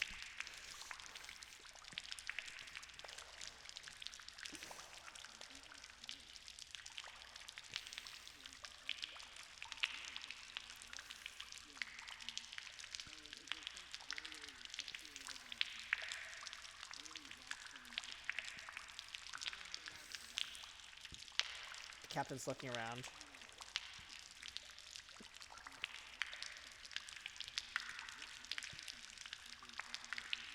Yep. Alright, you just gotta dig into the wall. It's pretty sturdy, yep. This should hold. Yep. Alright.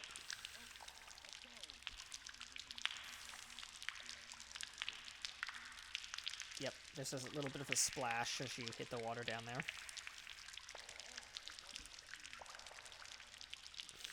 Yep. Yep. The captain splashes next to you. The captain actually kind of lost his footing and kind of fell, so he's going to take 1d6 worth of damage because of the height ratio of this room.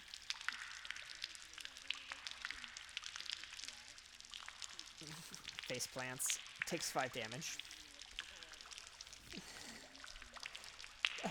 Yes, a meaty splash.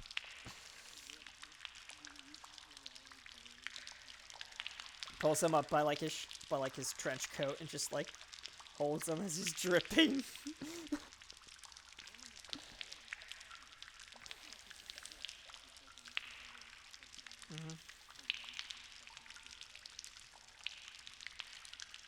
It is pretty, he says, the captain. And then he just goes as he kind of shakes off all the water like a cartoon.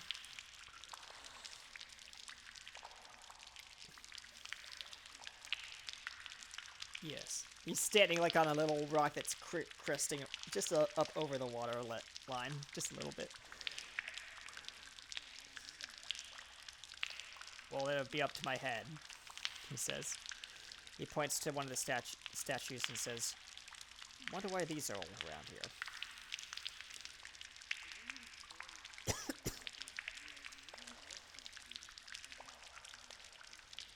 They're actually what made up the spikes underneath. Their heads are kind of spiked like that.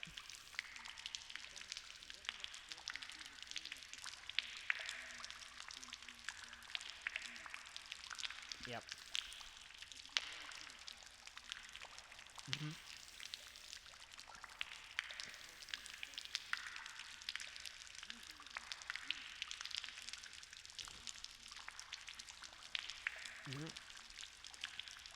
and some of them have spine-like parts to them.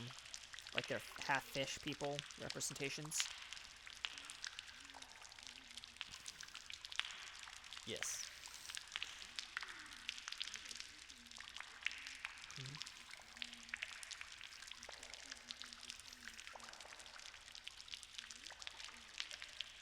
I'm gonna give you that for free. These are definitely been carved. By hand, yeah. No. Yeah. Yep. Yeah. Captain's like, so... Well, he's looking... He kind of squints at the orb. He's gonna roll a perception check. No, I'm gonna roll a perception check. Perception's not that great. 17. Britland? Is that it? Because it's your thing. Okay. I think there's something written on there in the water. It's rotating ever so slowly around the orb. Can't read what it says. It's written in some weird language. Nothing I can't tell.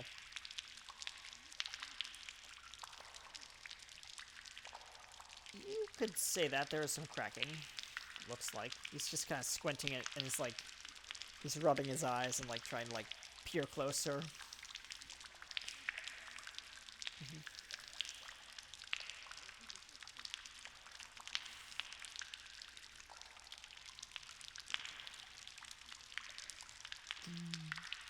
It bounces off and goes flying the other way.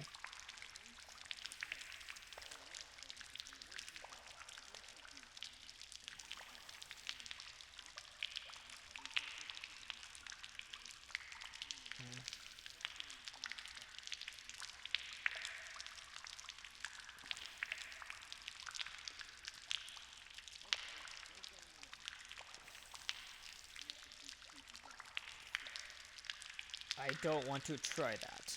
This is the captain examining where the rock once was. The pebble that was thrown in the dust.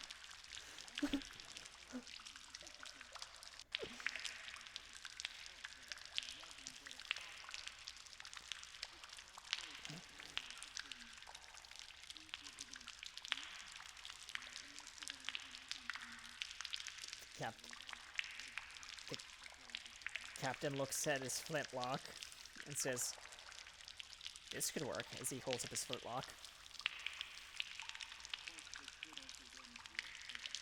True. Oh, definitely.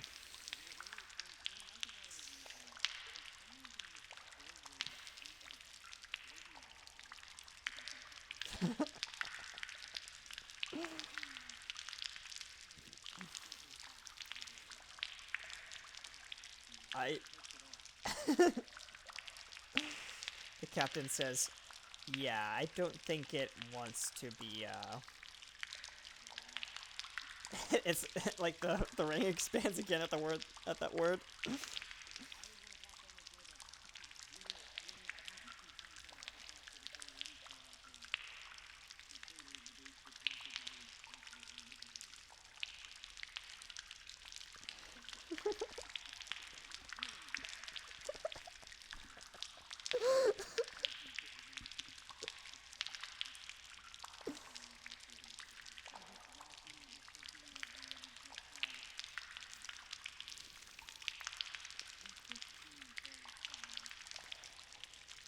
Captain looks over and says, "Felton, are you gonna do anything?"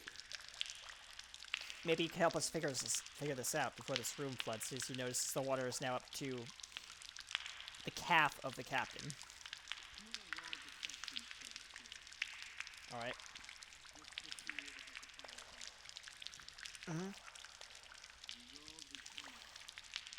Yep. Bretland. He rolled a 20 on perception for the rising water.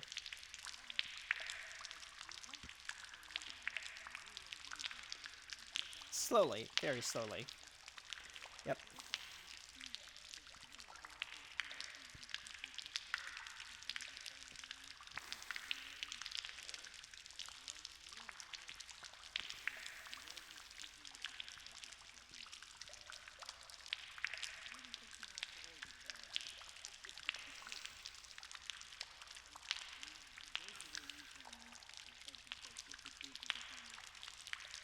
The only way out was up. Yep. Yes, but the the field or whatever that's protecting the orb or whatever that's causing this is bumping up against the rope. So your exit path is kind of blocked. Yep.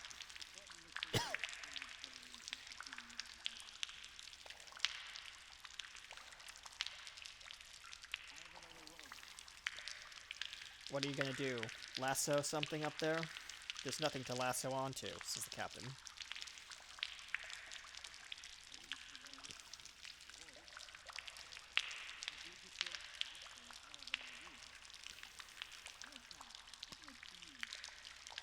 He starts backing up, and then slips on.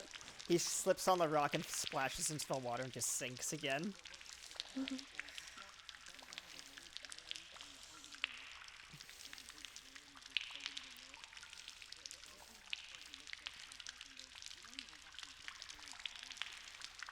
He bumps up against something.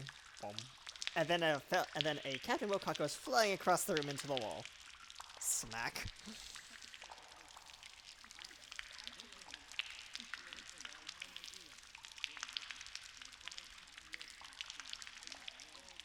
The captain took another 4 damage.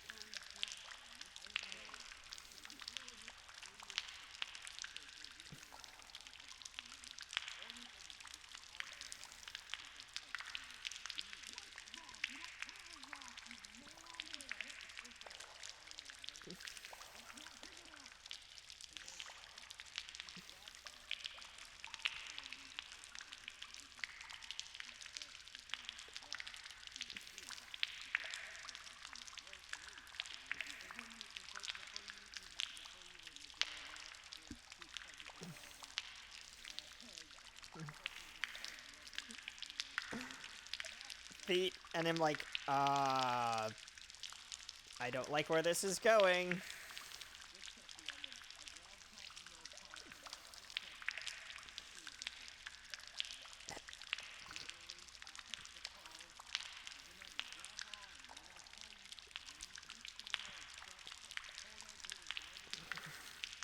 Alright.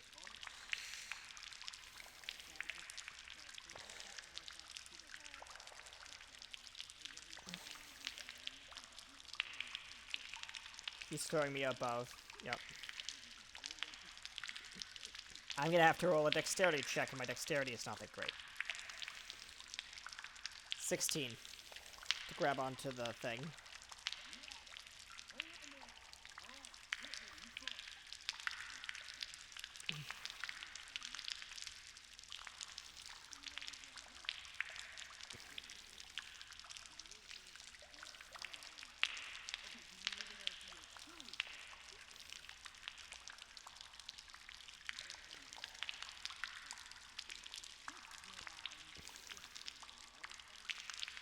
So are we just gonna... The captain's like clutching onto the side of the thing, and he says, are we just gonna leave this poor innocent orb to linger down here forever? How does the orb feel about that? This... They're ready to shrink.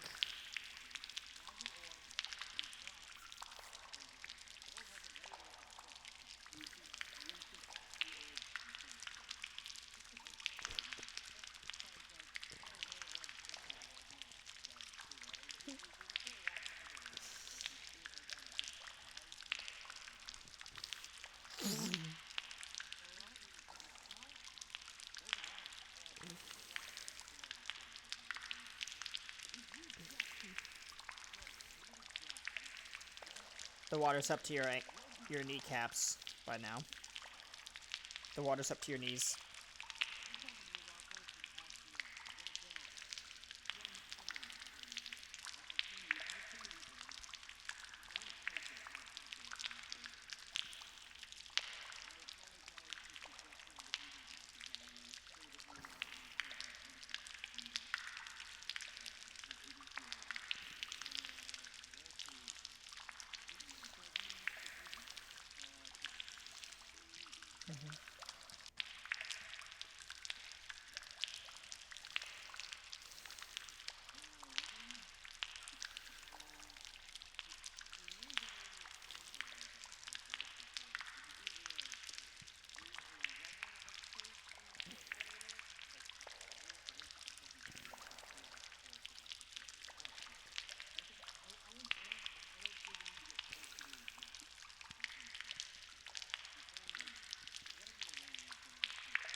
There's a loud clap of thunder from somewhere.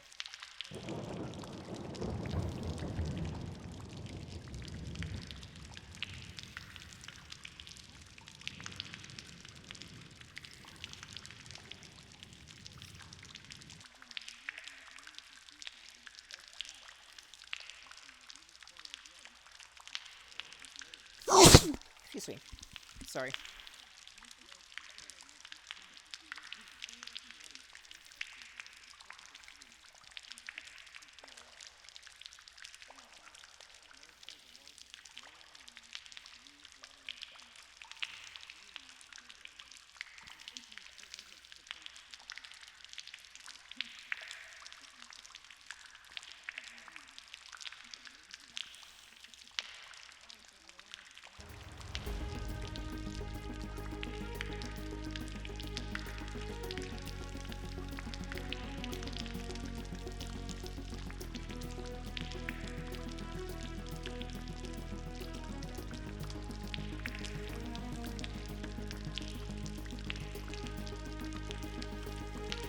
The captain's still clinging on. And he's like, I'm gonna lose my grip soon. Are you guys coming up or not?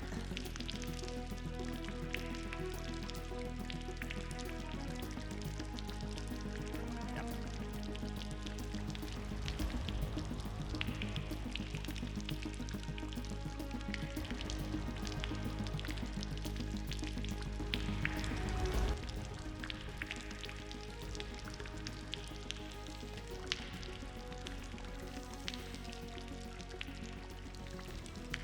Captain, as you're climbing up on the captain's back, he says, watch my spine. Ow. Ow. Ow.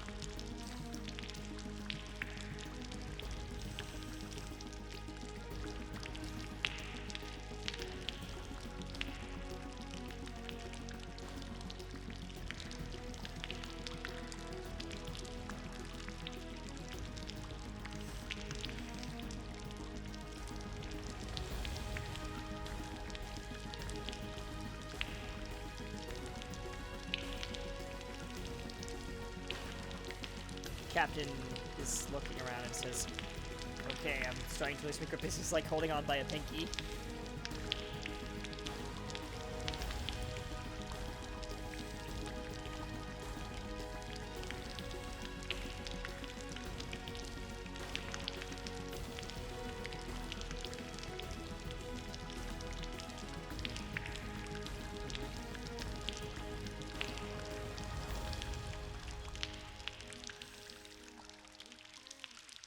Good. He lets go. Yep. You climbed onto him and over him. Yep. Thank you. As he just kind of cracks his back and goes, ah, that's better.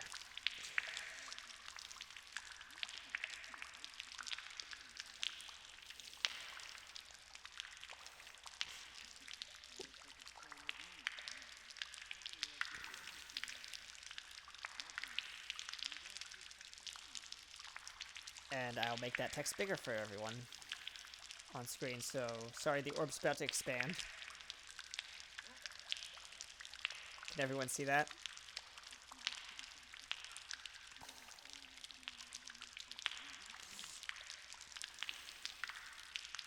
Now orb goes back to normal. There we go. Alright, so you guys are planning on exiting the cave, or... There's a dull, low rumble as you notice that the hatch that opens to this chamber is shaking violently.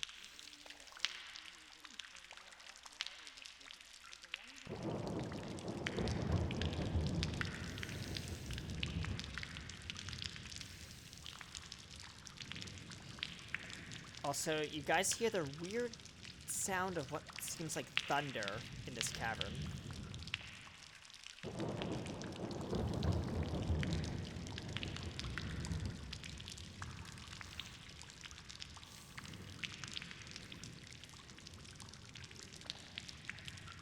Agreed, says the captain.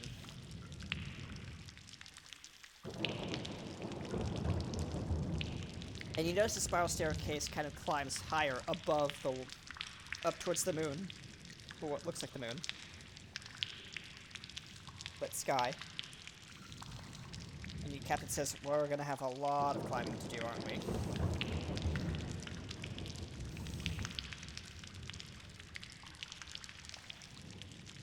Well, keep climbing the stairs, he says. It's just like climbing.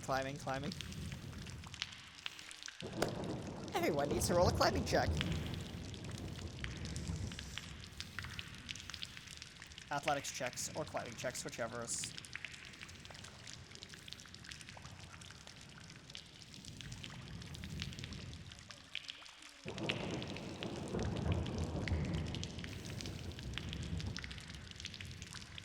The captain is trying to climb the stairs and just stumbles and falls back.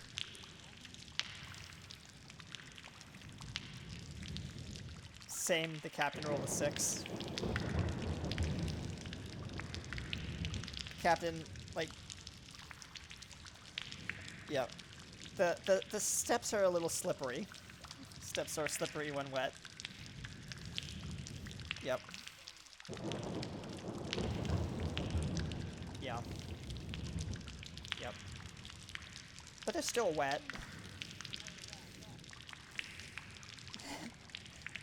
The orb is just kind of like, I'm sorry, I can't help it. kind of look.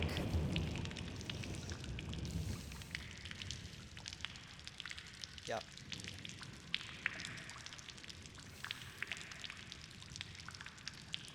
Yeah. Yep. The storm's getting more intense as you hear like lightning, see lightning off in the sky above you. Captain's still climbing. You hear, as you're continuing to climb, you can see an outcropping, kind of like a little respite, and rain is dripping from above. It's very light rain.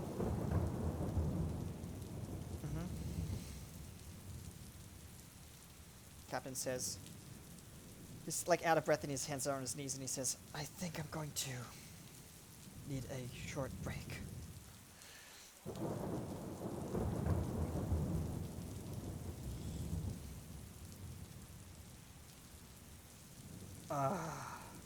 My knees hurt.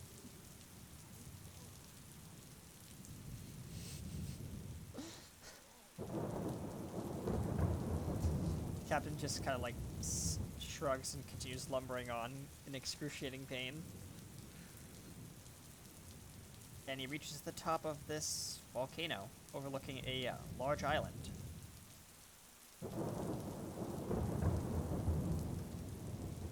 I think we're somewhere else, and there's a storm above us. There's a lightning bolt strikes right next to, like, a tree, like, a couple meters away.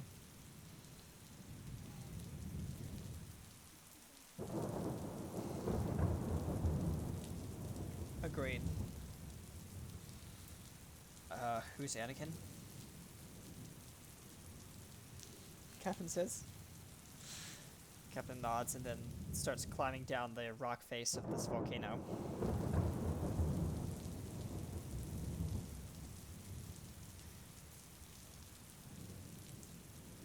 Off in the distance, you can see a very large stone-like tower outcropping just a little bit offshore. Oh, look. There's the, I think that's Red Space.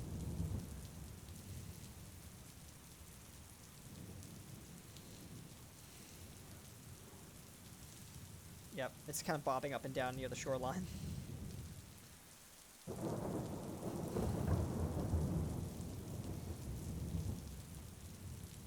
Felton.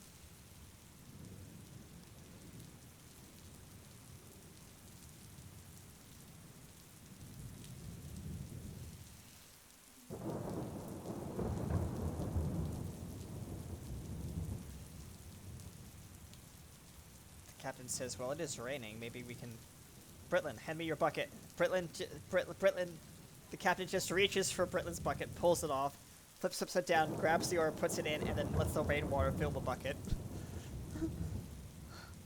There we go.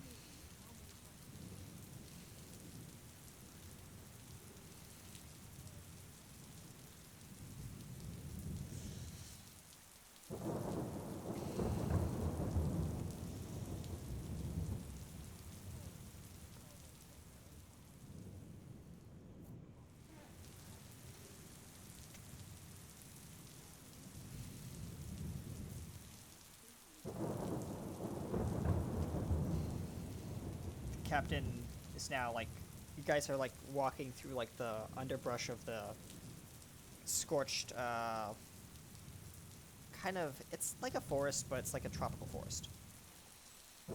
You guys have come down off the volcano at this point. It's been about an hour.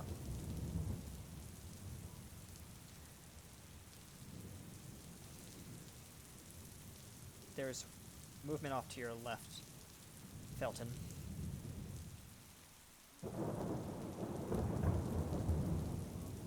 Yes, you can. Yep. And I'm gonna message, oh yeah, you see it moving around. It's a human-ish figure, and it's looking like with a, kind of like a lantern looking around for something. And Alduin, your lovely friend who we're looking for. Starts with an R. Yeah. Yeah, he's like hunting down around the island.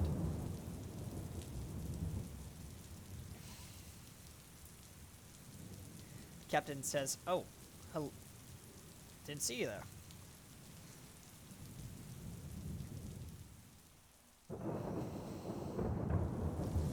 Yeah, we kind of made a different. We made our own path.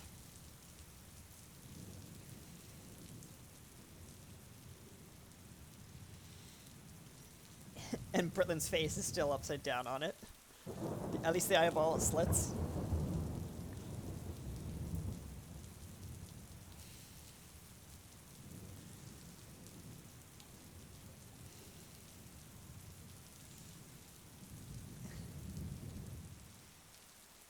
Did you get a facelift?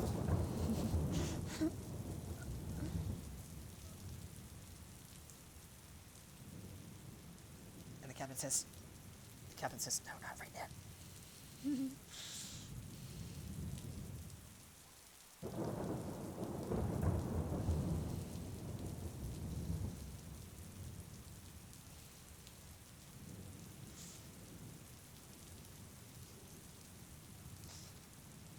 Captain says, we better get inside. The storm's getting a little bit more fierce. You can see more lightning strikes near off in the distance.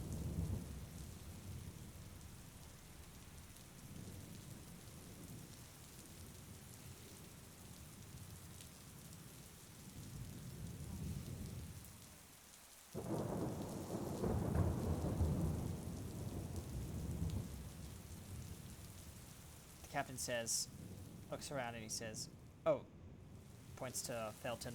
It's on his back. Well, no, it's on his back, like he's carrying it over his shoulder.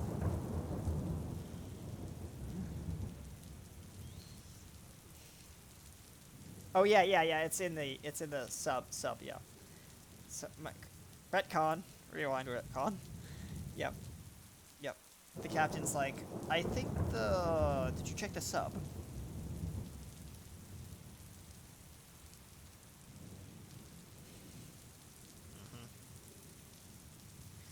Yeah, we best get it out of this rain.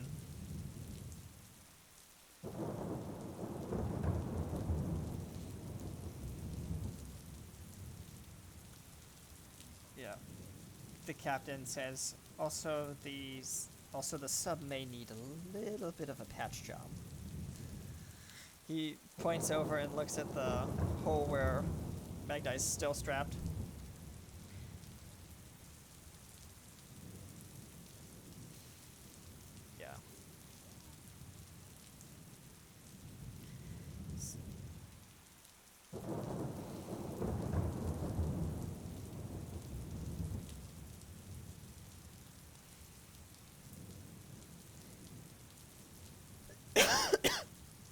captain just kind of coughs and says, "That's kind of my fault."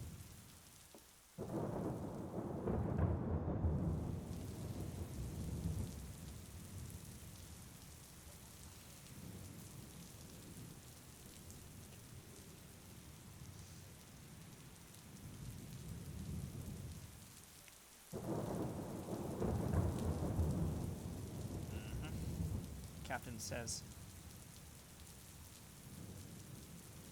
"Yep, yep." And there's a loud lightning clap as there's a strike of lightning in front of the bridge. Standing before you is kind of like a. It looks like a figure, but it's kind of like hazy and like crackling with lightning. I am the sky, the water, and the earth. I have come to claim my prize. He holds his hand out.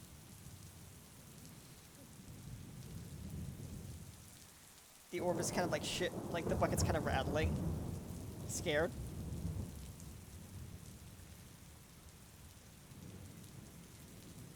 Yeah, it's a teal kind of color. Yeah. The captain says, well, we don't have anything you want, so maybe you just go back to your little sky lightning place and, deal with that on your own, sir.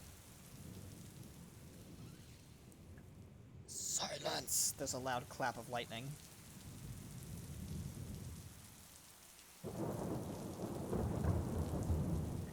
And the captain says, "Okay, perhaps we can settle this over some tea with, our dear friend Bridlin."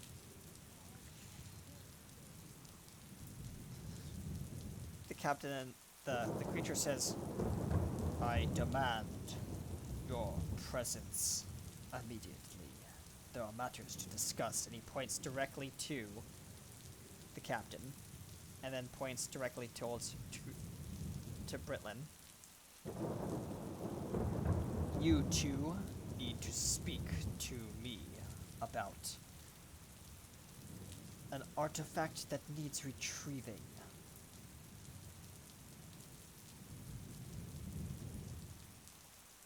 Do you possibly..." And the creature just turns around and says, "But I believe the storm is a little bit too wet for you. Perhaps we go inside," looking at Rhett. "If I may be so kind as to borrow your residence."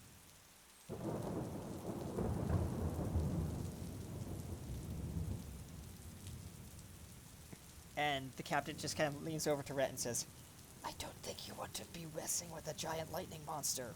Creature god thing."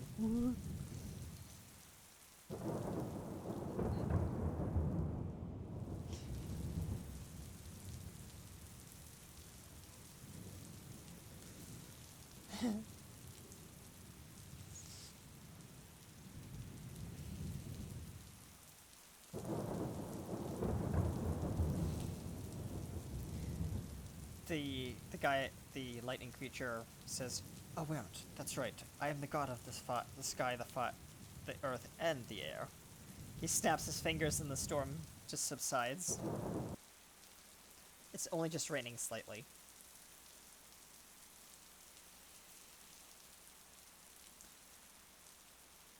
So, do we want to talk out here, or do we want to talk out inside?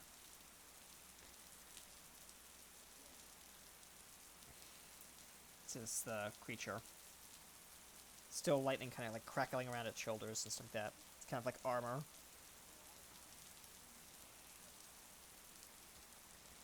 "Very well," he says.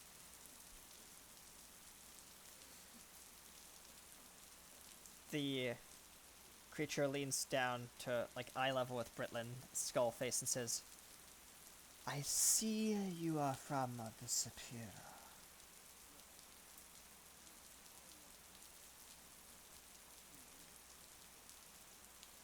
I understand your friend," and he gestures with a crackling lightning hand towards Felton. "Your friend here wants to seek some revenge." As it looks over to Felton.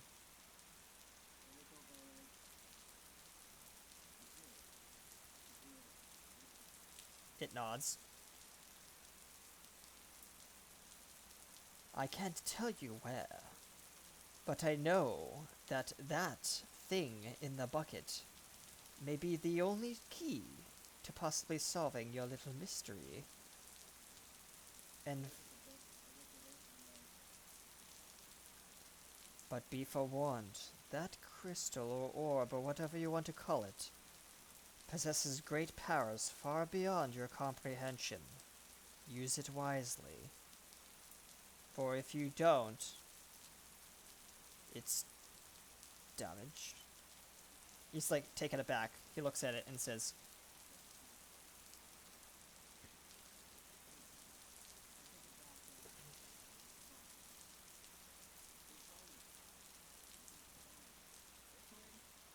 the Sapira must have gotten to it before I was able to protect it fully.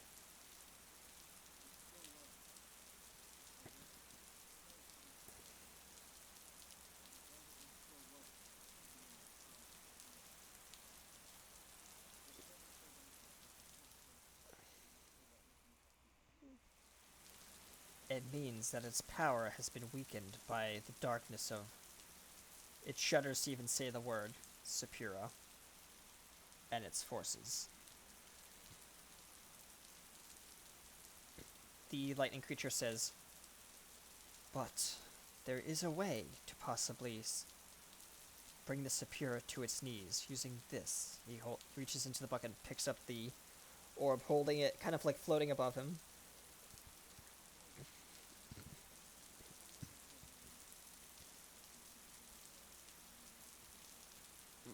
Recharges it a little bit, restoring a little bit of its powers. You can kind of see he's pushing some of his magical energy into it. And he says, that should be good enough for now, but I can't sustain its strength for very much longer. But it should be enough to help you find what you are looking for. My name is... And it says, the creature's name is, Chrysis. Like crisis, but without the R. And it's kind of like a... It's... Well...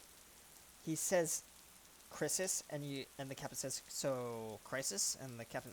And the creature says, if you want to call me that, you can, yes. I don't like the name, but, you know, that's what I used to be called.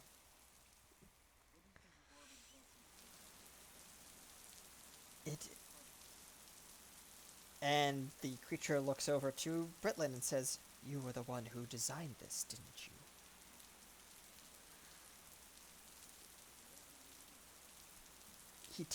The creature takes a sparking hand and kind of just lets a little spark hit you on the skull. You remember everything now. Everything. Well, like...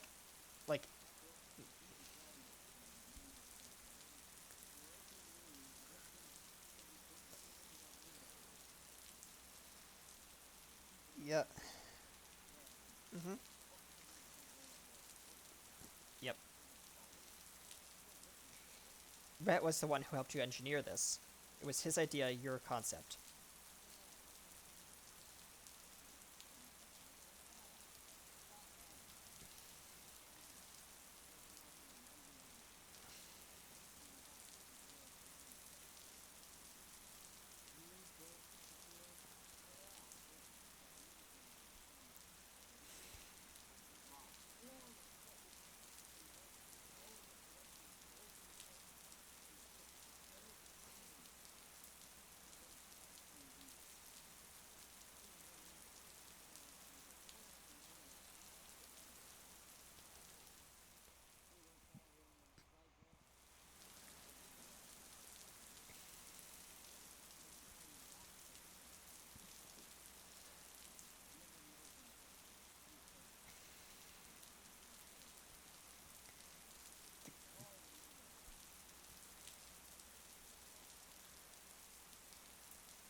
You see, the creature says, The Superior is imbued with the same power as this orb. My own power. But it's been tainted to the point where I cannot control it any further.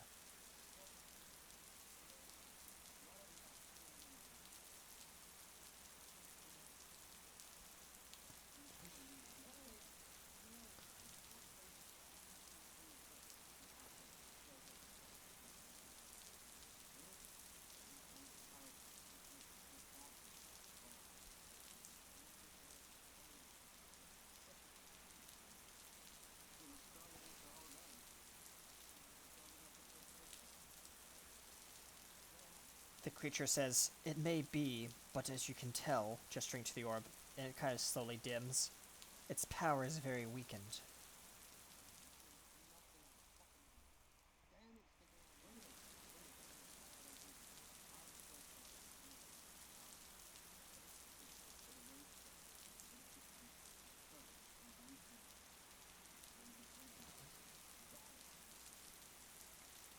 The cr-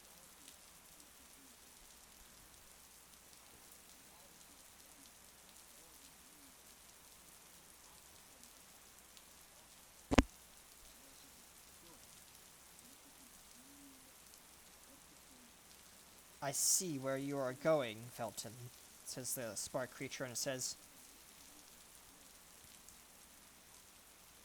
"Do you remember, Britlin, why you created the orb? It was designed to be a containment vessel for the darkness that was to come.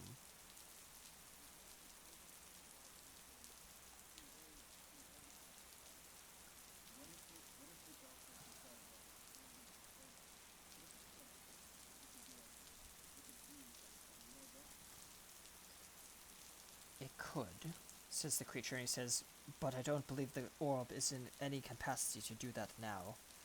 It needs..."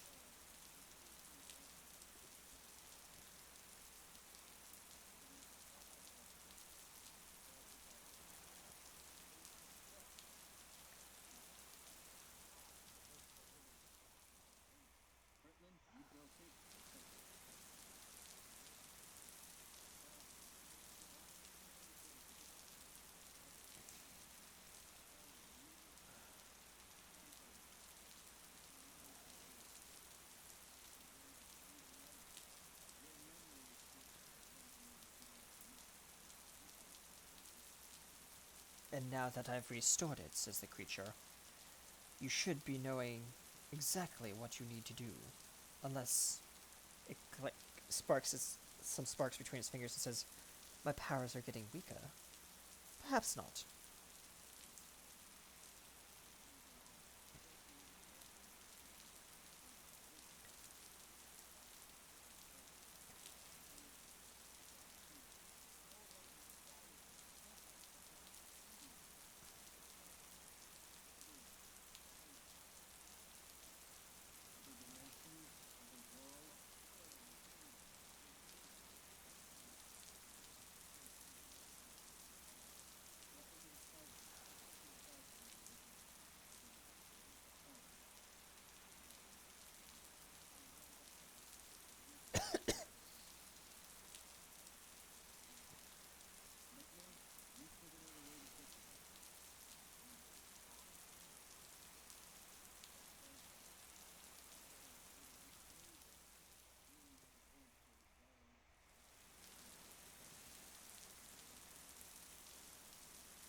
And the captain says, "Well, I am kind of getting drenched." He's kind of like shaking the water off his cloak. And he says, and the creature says, "Ah, yes, and I believe my work here is done." And it just snaps his fingers with a bolt of lightning hitting him. He's gone. And the rain has stopped.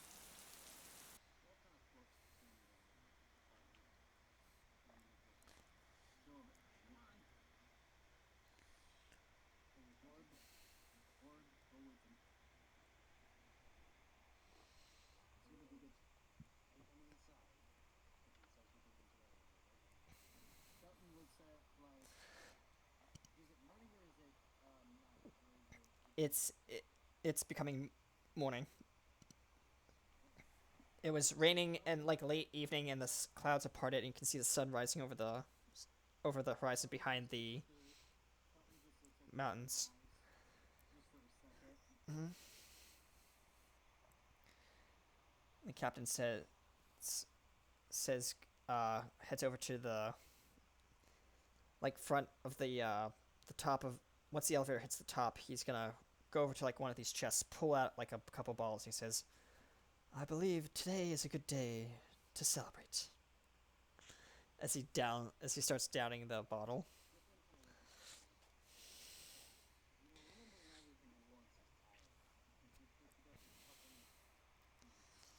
Yep.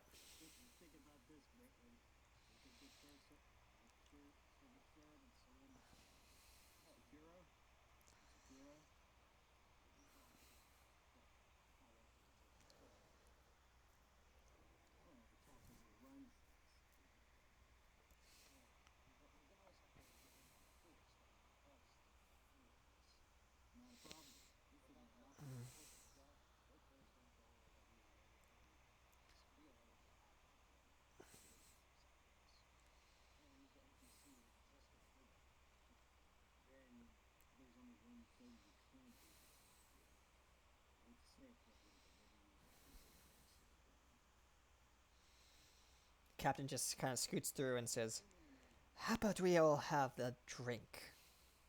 Is he? Captain's drunk. Yep.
The captain is like spinning in circles, kind of like drunkenly, like pretty light.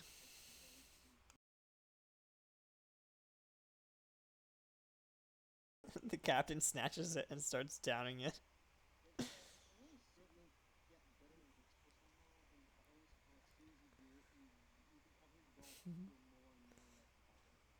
This isn't vodka. This is just water.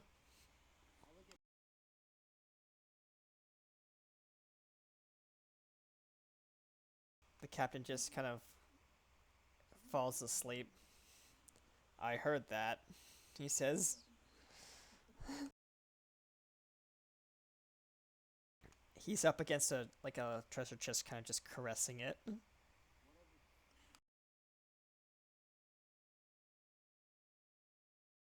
He throws up into the chest.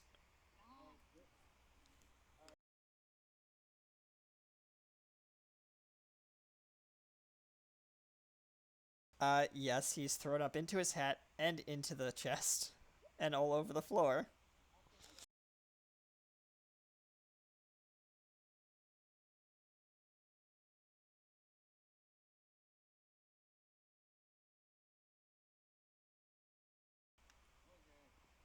The captain just kind of passes out inside the chest, right in the gold.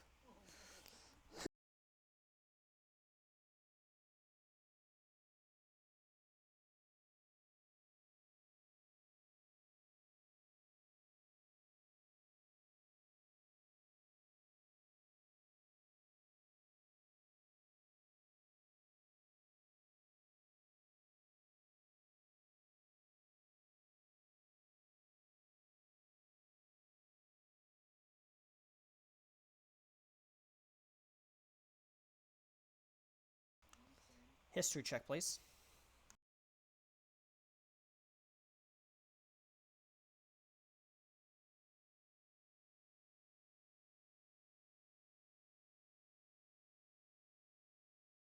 It is located in Anthem's Gate.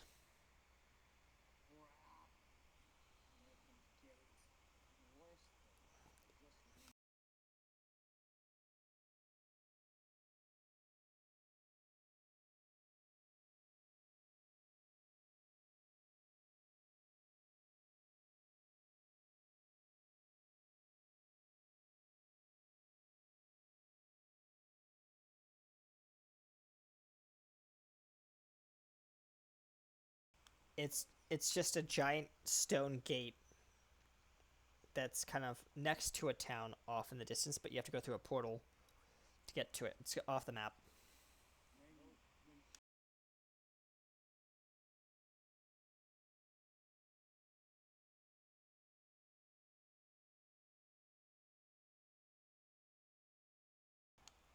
Congratulations, Astrum. You have one inspiration point granted to you by Magnarim.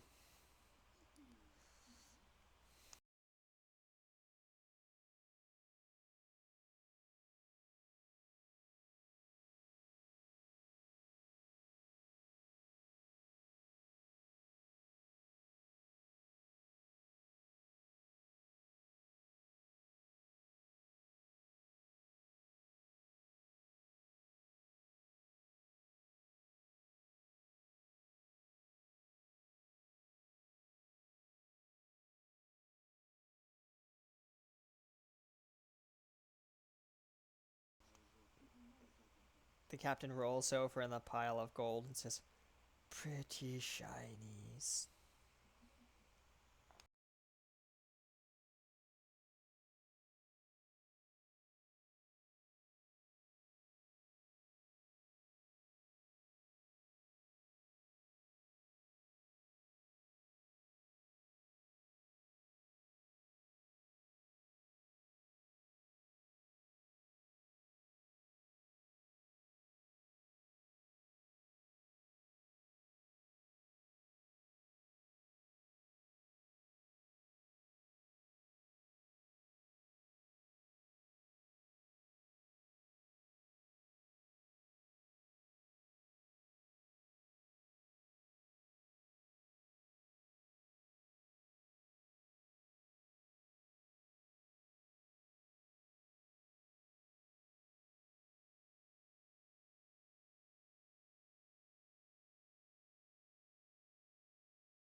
Hello.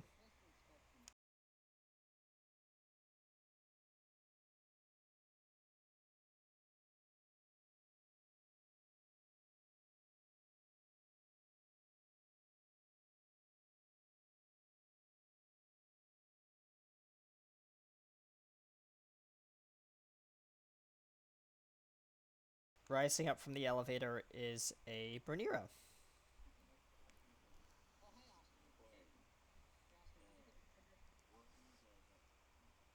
We're back on the base.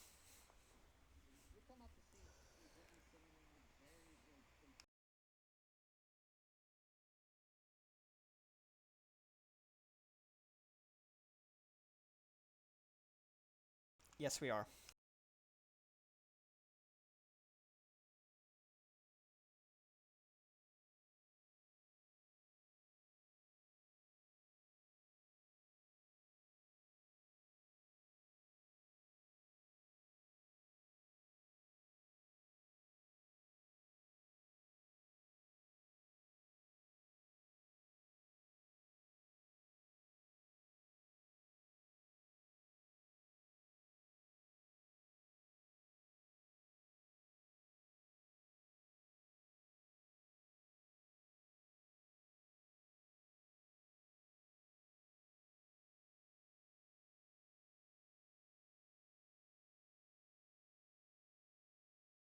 Meanwhile, the captain is tossing and turning inside the pit and pile of gold in the chest. He says, "No, not my shinies. Do not take my shinies."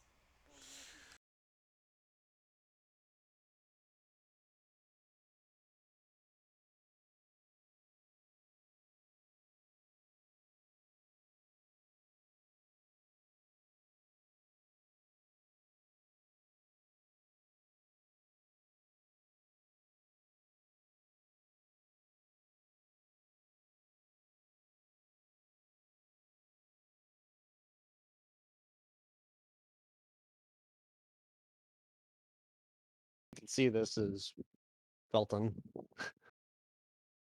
I look at it. I look at who it is, and I'm just Well, if it is you, That's cool. Well, what you see, and she's not going to be here for long due to time constraints. You see Brunera, but something's wrong. hmm, what's the Like problem visually today? wrong. She's twice her height that she used to be, and she's carrying a much larger trident as she walks off one of the tentacles of this giant kraken. Something tells me that this is going to be bad. And please tell me this is not what I think it is. Brunera. Brunera. Depends on what you think it is, young one. He's reaching back from he's reaching slowly for his sword. Brunera, you wouldn't attack us. You know better than this. Of course I wouldn't. But I'm not going to swim to the surface on my own. That would be foolish and tiring. So I had the kraken do it for me. Silly little mortal. It's called catching a ride. I'm sure you've heard the term before. Felton slowly reaches away from his sword. Then what's the problem? Did I say there was a problem? You look worried. No, I'm not worried. Shocked at how small you are compared to me now, but not worried. I figured you grow a little larger. Your ego grows. That goes with your ego. Making a little joke. A little friendly joke. So, Revenger we got Belton some looks good. through the window. So we got some good news. You want to hear it? Sure, why not? We may figure out a way to beat Sapira. Oh, classic. I can't wait to hear the full details. And It Britton looks out the window and leans and goes, I remembered everything! Yeah, that's a new thing too. Uh, Britlin, Yeah. you may want to roll a perception check since you're looking at the window. He may probably not notice, knowing him. Well, go ahead and roll one. Just let's see if you notice. Just for clarity's sake. Okay, let me roll. He rolled a 14. It's about good. I don't think you noticed it. He just kind of sees you from a distance. Goes, "Hi, Brunera." What if I told you that? What if I told you there was an orb that could destroy Sapira Hmm. and Not destroy? something I've heard of. It could destroy the darkness as well. Hmm. Might be worth looking into then. But it's damaged. But we have an ace in the hole. Since Britland retained his memories, he can fix it. Once it's fixed and fully powered, we'll drop it into the darkness, and it'll all burn away. But it'll get rid of our curses first. Well, I've already purged my curse many moons ago. But I can see you still have a few things to get cleaned up. And she like kind of side eyes you and all the weirdness going on with your skin. It's getting worse, isn't it? Looks that way. Soon it'll be nothing but bones at this point. Well, then you and Britland will have something in common, won't you? I refuse to be a bony creature. Hey, No it's actually offense, not that bad. You don't need to breathe. but still, is it really living? You don't I have to eat. suppose if your spirit's still intact, you can count yourself alive. But you will be a shambling skeleton. Charred black and blue fire. I And I've refuse. seen Britland do some pretty wild things with that weird magic of his. If I have to be a Although, skeleton to kill the captain of Sapira, then so be it. And to sink it as well, then that will be oh, I done. don't think you have to be a skeleton to kill him. I've wounded him seriously several times in many You courses of my actions, but that's different. unfortunately, he's not that easily killable. That's different. You're a god of the sea. Well, I am Oh, a I am noble not a god, I am a queen. There's a difference. queen, god, you're all just the same. Either way, you rule over something. And either way, someone's powerful than someone else. So of course you'll be able to hit him. But if we get to destroy him with this orb, my vision won't come true. Well, I'm hoping to change things. Now, I'm going to go say hi to the others. Brunera, you said you led an army, right?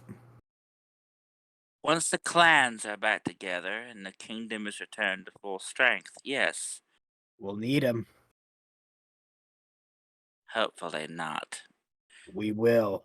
You don't know about you know about Sapira. You know its armies. We can't fight this alone.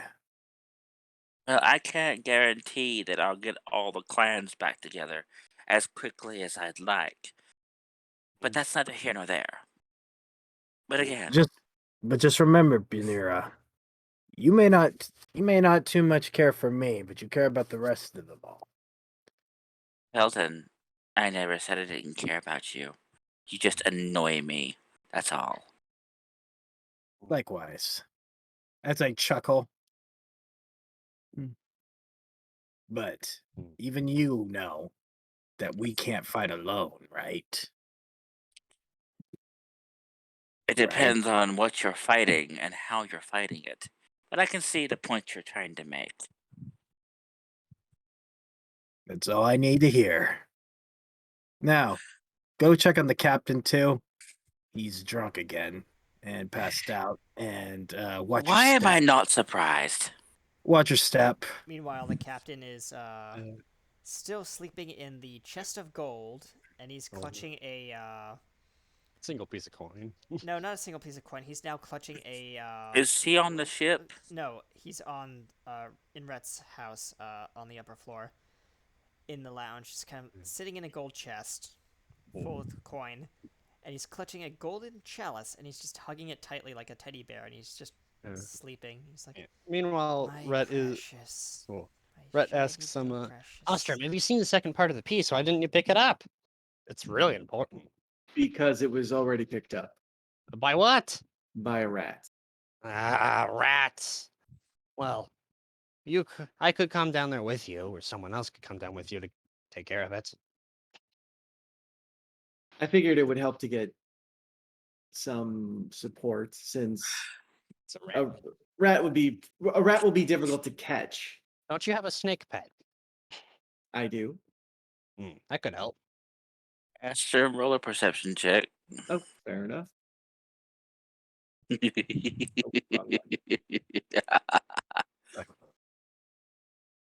Wrong I rolled a 9.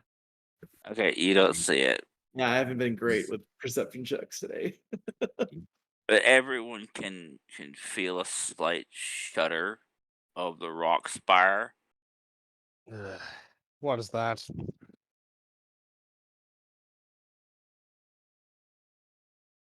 What is going on? When you look out the window and you see these kraken tentacles like Don't grabbing onto the spire, don't break the spire. Don't do it. and one of the tentacles rises up right at the front door and plops Brunera down onto the front door landing. Oh, hi, Brunera. Can you get your kraken off? It's gonna break my base. That'll do, my pet. That'll do. As the kraken just flops back into the ocean below. I was wondering where you were. Felton, roll a dex saving throw. It's 16. Okay, you just barely managed to backflip out of the way of the tidal surge as the kraken. That's Uh-oh. very You almost got wet. It almost got wet. Well, that was close. But meanwhile, inside, Brunner, you do see the orb floating there next to Britlin as he walks back to this huge piece of paper that you can look at either or both. That is certainly an interesting object. The orb kind of turns to you. Well, it doesn't really turn. You can see the ancient text that's scrolling around its ring that rotates around it slowly. Yeah, hi Brunera, this is my orb. I apparently, as I remember, created it with Rhett. Oh yeah, we did make that, didn't we? And now we have to repair it, so he kind of gestures to the map.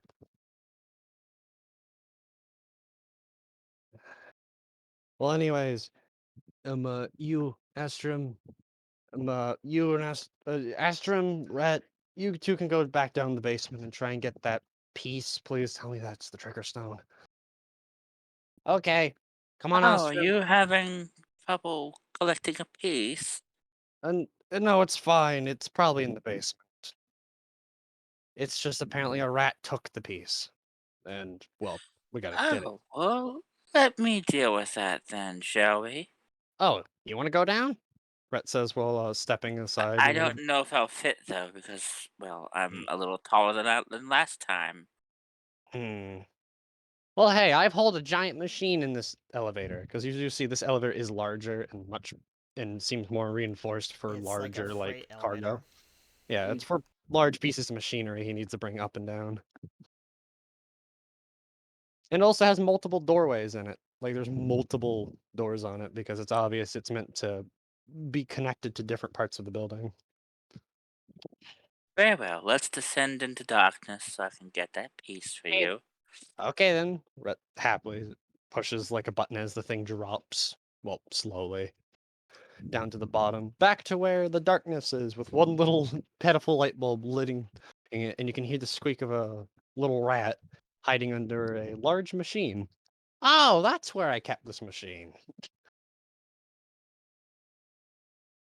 It's also where the rat is keeping the trigger stone. I believe you referred to it. It's called well, we called it a trigger stone. It's a little stone that the trigger hits with a little hammer, causing the stone to let out a pulse of energy. Not an explosive one, I hope. Nah, don't worry. But it's enough to get the plane gates activated. Ah. Well, anyway, I can have my companion flush the rat out at least. You can do that. Just I'll sit on this side, and you, Brunera, you can sit on the other side. They're probably gonna run this way, anyways.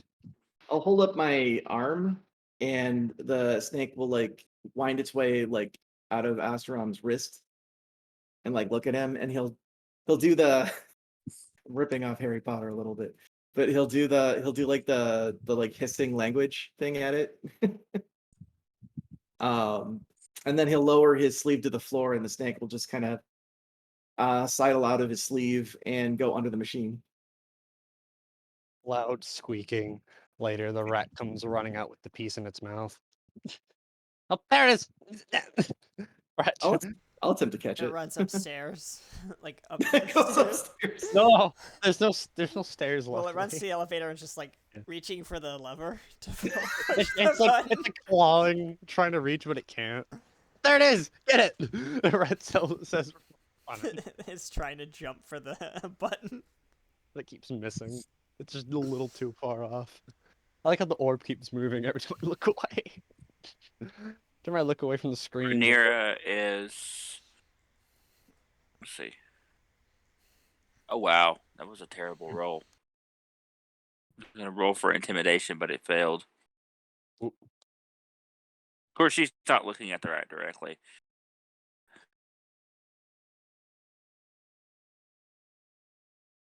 Rat just goes, "Can your snake go any faster?" He's going as fast as he can. Yeah, and yeah, I picture the snake comes out and is going towards the rat. The rat's like clawing at the wall, trying to climb to get to the button of the elevator. Like, let me out, let me out. Rat goes and grabs the rat, attempts to at least like, "Yeah, gotcha. It's like reaching for the button as you pull it away. Got the rat." He doesn't harmfully squeeze the rat, but he gives the rat a slight squeeze to cause it to let go of the little stone. He goes, "Ah, there it is. Trigger stone gained."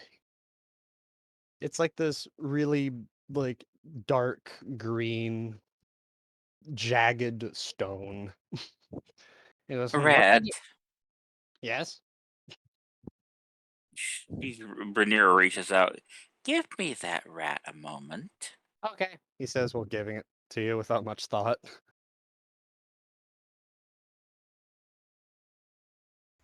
The rat just looks up Let's at you, see. kind of like sheepishly, like, The uh-oh. the rat just kind of like it was squirming and then it sees you. It's If the rat can it's do ready the- to play dead. That's It's like that's certainly interesting. This rat has some semblance of intelligence. A very muffled squeak? Question mark? it could be that rat that ate that little experiment I had that was supposed to give things higher intelligence. The rat? The rat looks at you.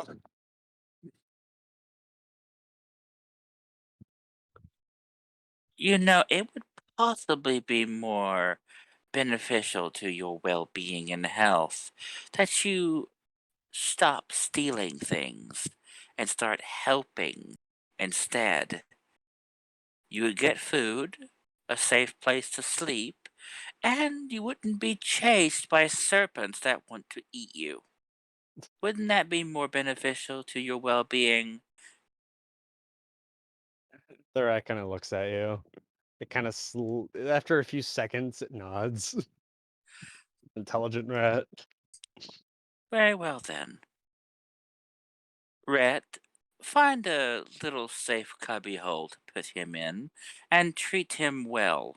Oh, a pet. Like a pet, yes. She Okay, then. hands the rat back to you, like, Yeah. puts it on your shoulder. Yeah, he puts the rat on his shoulder and like pets the rat and goes, "Pet now." He does like a very victorious pose, and also goes, "And got the trigger stone. Let's go." He says when he sits there. He does put the rat on his opposite shoulder. Now, opposed notice to, that Brunera was able to use intimidation, but she was able to be very convincing in that brief moment. Yep. She's kind of grown a little bit because Yeah. she's got her power back. Yeah, meanwhile, the rat's just like sitting on your shoulder, and he's just like waiting to push the button on the elevator, like proud little rat. Yeah, he gets the rat to push the button. It's like, yeah.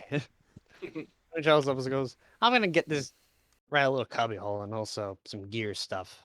But of course, first he says, while walking, like once the elevator goes back up, he walks to the workshop, puts the rat down in a safe little part, and the rat just sits there. And then he grabs the trigger and slides the trigger stone in, and with a little locking, like he locks it in with some screws and goes, voila, a gate trigger. Now, Felton told me that the stone needed to be powered. Well, he pulls the trigger, and you see the little hammer of the trigger slam the back of the trigger stone, and the whole trigger stone lights up for a second with a loud spark and causes a little, almost like a high-powered magical energy popping into the front of it for a second. And a pulse of energy kind of just shoots out like in a wave from the center of the Yeah. this little stone, kind of arcing through the whole house out And then it as fades the focal away. point. But it hits the captain. The captain goes, "What? Oh, what? Why am I? Oh, he's Oops. still clutching the chalice." At least we know it's not deadly. Anyways, And he says, "Oh, that's embarrassing." As he puts the chalice down, climbs out of the chest, and closes it. this is a gate trigger. We use it to activate plane gates, and Britling can probably explain to you what plane gates are. Well, I know.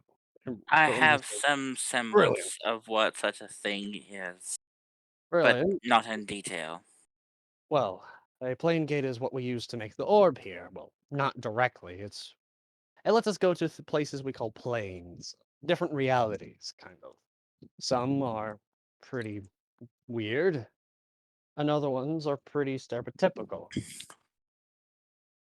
Captain walks in and says, "So you're saying this this orb here acts as a planar controller?" Well, no, the trigger activates the gates. The orb is a result of us gathering materials all across planes. I see. I think the proper word is keystone. Uh, I always knew there was something wrong with the name. Keystone it is then. I liked gate trigger. That's fine. The captain just looks at both of you, looks at the orbs, and says, "Why don't we let it decide?" It kind of breaks up a little bit. It kind of like after a few seconds, it tries to convey things silently as it seems like it's saying Keystone. Keystone it is. But it does kind of float back after that. Well, anyways, we need the materials, and there's one tool I know we need to. But Well, you said it needs to be powered. well. Oh, what do you mean by that? She walks over to the keystone. The Her keystone, eyes start to keystone's in the trigger. glow. Are you talking about the orb or the The trigger? orb, yes, the orb. The orb is not a keystone. It is Well, whatever piece it is that needs power, she walks over to it. The orb's whole body. backing up. Orb slightly Whatever backs Her orb. up. eyes start to glow this eerie sea green color. How does orb react? She The reaches out and she grabs hold of the orb full palm. As you try to grab it, you do realize it feels like trying to connect two magnets that are not wanting to, connect. Like it feels like there's a little marble in between your hands and it, keeping you from really clasping it correctly. But you keep trying, of course. Don't reject me. I'm offering you power. It doesn't seem like it can choose. It never could. Nothing really touches it easily.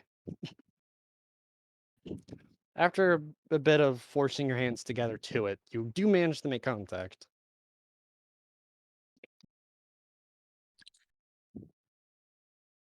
The As you room starts to shake. as you touch it, all of a sudden you get a bunch of flashes of what seems to be memories almost. You get to see things like is Britlin in his prime.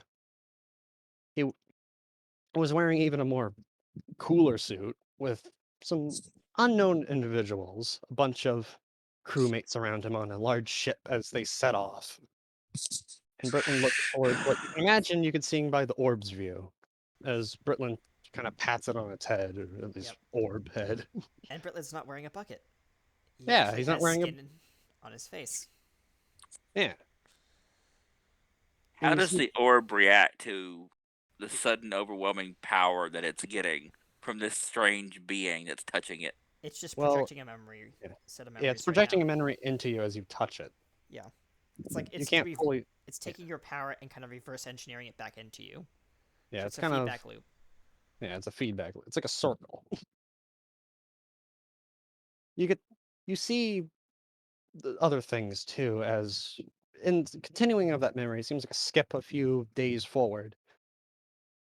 It seems like a storm is building up, and the crew looks cocky, yet slightly worried. And another memory, not even a few hours ahead, all you see is the orb sinking down in the water, with what seems to be the front of the ship sinking down with it. And you see Britlin, but a large something darkness like surrounds not just Britlin, but any of the crew you see in that vision. It's kind of like a giant set of hands just closing in around Yeah. him as imagine you looking through my eyes, kind of seeing this like image of like this thing closing around the Then crew a like large shadowy hand then charges at the orb, and then all of a sudden you feel, then you hear like a crack noise through that memory, and then you you're get thrown forced out of it. Yep. The orb's kind of quivering there in your hands. Another crack slowly forms on it. One of its larger cracks does get slightly larger. Yep. As it seems like your energy kind of just got refed to you, and the energy barely stuck on it. You kind of see the energy leaking out of its cracks, really. As the thing kind of shakes a little bit in midair. What happened? Britlin says concernedly. I I think you was hurt attempting it. to give it. I was attempting to give it power, but it seems that it created some sort of feedback, and I saw memories of What? you, Britlin. Hey. Yeah, you What? weren't this bonehead. Hmm. You were flesh, Oh. and rather handsome too. Oh. Brett goes, oh. I dare say that if I was a young maiden, I would have found you alluring. Hmm. Well, I'll take that compliment as I can. We both know that I'm no young maiden. Yeah. And we all know that I'm no longer as handsome as I used to be.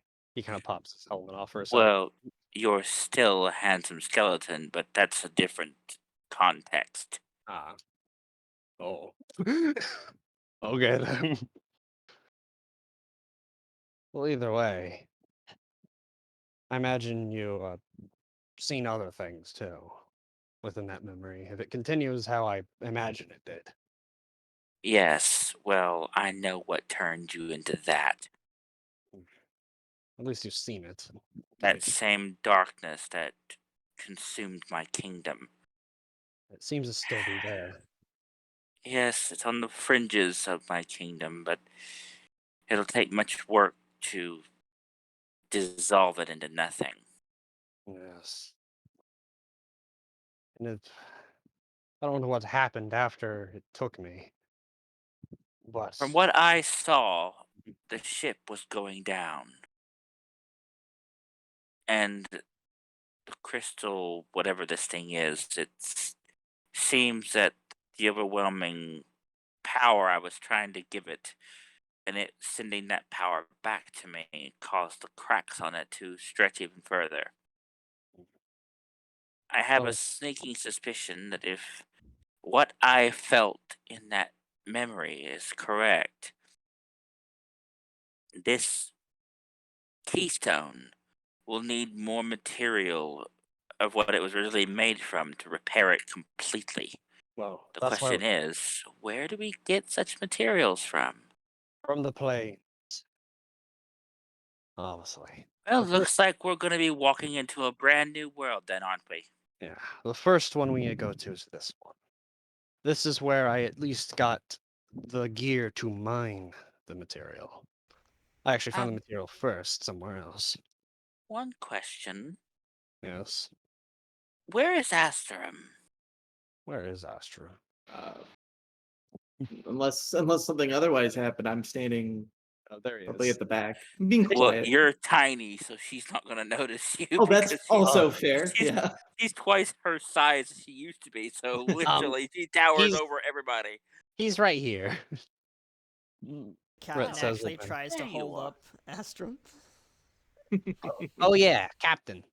If you're awake, of course, now. There you I'm are. awake. Yes. Well, you should check your ship out. I actually upgraded, but your friend there was not very keen on me removing boards. Oh. Yeah, he's kind of like He made that. it hard. He, But he seems to be enjoying the new upgrades, if you see what I did with your ship, of course. he looks outside the window and says, Yeah. You see a giant paddle wheel for one. This thing is now geared for unwinded transportation. But you also see some brand spanking new cannons with these large bolt-like things. New way to load, it seems. the cannons With giant look new. hammers on the back of the. There's no fuses on these cannons. Are these still use gunpowder, right? Yes. I just kind of call them hammer cannons. They're usually these things, this. He kind of gestures to a flintlock and the hammer on it. Ah, I looked at. Imagine a giant flintlock that shoots a giant bullet. I like it. He says as he like hops off the chest of gold that he's been standing on to look out the window, and he says, "Do you mind if I borrow this?" Points to the chest. Well, not all of it. Can I The take whole half? thing. You can take half. Thank you. He Half says. the gold is yours. He picks up the chest and Astrum, walks you- out the door, leaving like a pile of like bags of gold behind. Astrum, you see Brunera coming towards you. Oh no. Dun-dun-dun-dun-dun. His eyebrows will raise slightly. Her hand swoops down, like literally her hand is much larger now. She grabs you by the scruff of your neck on your robe and hoists you up like shoulder level height. We need to talk. Oh, yeah. Very well. I like how chill you are. Just Yes. very well. Meanwhile, off in this, like the camera just kind of pans off to the side as the captain's dragging the chest onto the elevator. Like, this thing's heavy. I'm standing behind Captain Wilcox, and he doesn't even notice. He bumps 'cause into I him and just- nearly steps on your toe. Felton, can you move, please? I'm trying to get this chest on here. I would, but no. He looks up and is No. like, and what are you doing wearing my hat? Portland just goes, What? well, I was given it. It's on my hat now. You were drunk, and every time when you drink, you're out of commission to do anything. So, and Britlin here knows the way to everything else. While you were laying down, puking your guts out, while singing some opera music, whatever, belching out of your mouth. Anyways, Captain, to keep you motivated, each of the planes have very interesting treasures. Yes, exactly like Oh. this one. Now, if you don't mind, he's just trying to like shimmy the chest You- around you- you. As you get onto the elevator, you hear a low creak, and Rick goes, "Okay, that may actually overload it. I use the extra strong lift over there for heavier things." I lift the chest. I pick up the chest from Captain Wilcox and put it on my shoulder. He's dangling from like one of the handles on the other side. Are you trying to just break this place before we use it? No, I just want the chest. He says. Felton, you see a very calm yet surprised Astrum dangling from Brunera's hand as she's walking outside away from the elevator. I drop you. I like drop you to the ground with the chest where it lands on you. It's like, oh, maybe next time don't do that. He's like crushed underneath the chest. I He's walk like, over to go see what Brunera's up to. don't leave me here. Brunera. I can't lift this on my. Oh, fine. Britland, watch him. Make sure he doesn't get Okay. into trouble. Brunera, where the heck are you going with Astrum? She can't hear you. She's already walked around the corner of the house thing. Eh, I'm Right. yell at Brunera. The captain's like trying to dig a hole underneath the chest just to get out. No. Britland just like kind of picks the chest off. He goes, "Okay, Captain, there you go. Don't need terror, Captain. You know if you tore a hole into that, you would fall through to the ground. Yes, I'm aware. Did you forget how far we're up?" He looks through like the floorboards and he says, "Yeah, it's kind of a high." Especially for you. Anyways, there. He puts the chest on like the lift that can handle the weight. Now you can go. Thank you. He just pushes a Anyways. button and just kind of like sighs as he just like leans Right, up goes- against the chest and he goes, Brett goes, "Well, anyways, I'm gonna go and repair the sub, get the suit.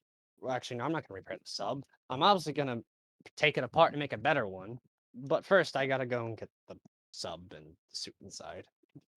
I hope you guys didn't break the suit too much. I haven't seen it in a shouts while. as the elevator is lowering. He just kind of pushes pause on the elevator and he says, "Oh, by the way, if you see a mag die strapped and taped to the hull, just gently remove her. She's I forgot her. I forgot her and Bastion are still in the sub.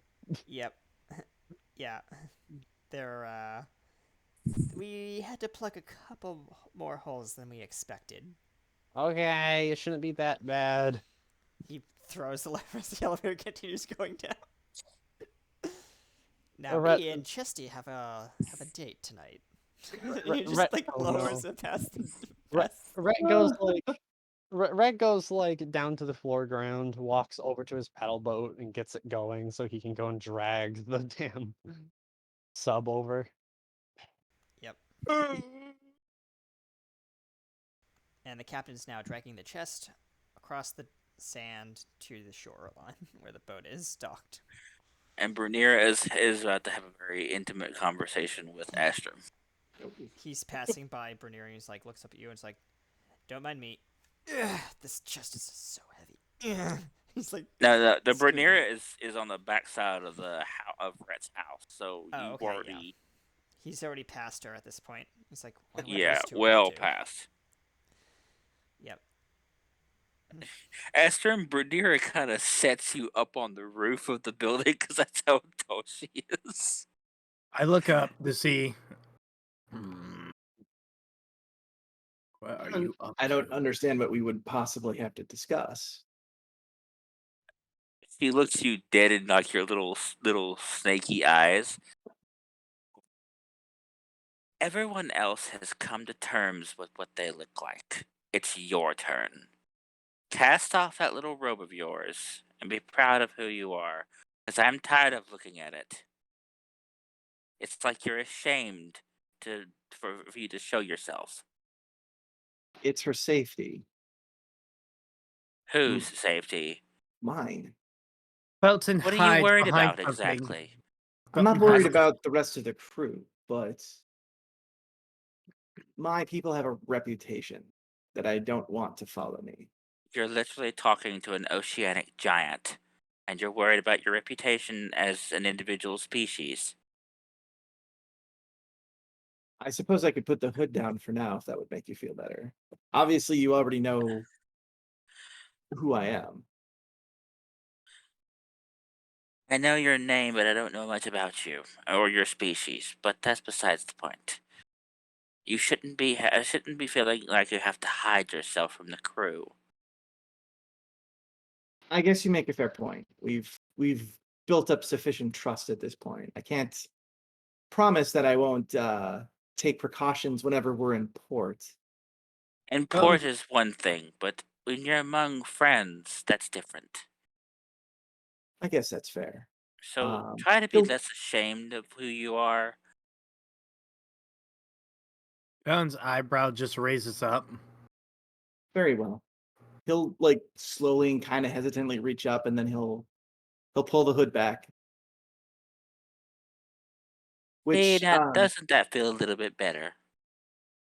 I'll actually say, besides the snake eyes, which are now much easier to see with the hood back, I'll say he actually also has like patches of scales that go like uh along the side of his head and down his neck. Felton comes out of the shadows and just says, "A snake person, huh?" You didn't know. I knew. I just didn't want to pry. Berlin goes, "Don't judge." Well, why are you prying now? This is a private Just, conversation. just wanted to know why he kept himself hidden for so long. I was always wondering Because when he. his people are under a lot of, shall we say, scrutiny because of their nature. Felton, again, I'm going to try to roll a history check on his people Oh, a bit. fair enough. Comes up with Eight, nothing. 18. Oh, Well, that's okay. quite high. That works. Yeah, no, yeah. He's Yuan Ti, basically, which I don't know how familiar you are with like the pretty much the D&D version of them, where they're kind of evil demon worshipping people. Ah. Yes. Aren't your people known to be a cult or something of demon worshippers? Yes. It Why? depends on your context of demon. In some cultures, I would be considered a demon of the sea. Most people would. Most people worship Davy Jones as a god. Others worship the other sea creatures as a world of magic. But yours is a little bit more confusing, though. What was it that you people worship again? Oh, the Yuan Ti. Hmm? The one who will devour the world. Ah, yes. Yours is a more out of world sort of deal. I'm a relatively secular example of my people. You're also What? not as ignorant. Why Just join our crew?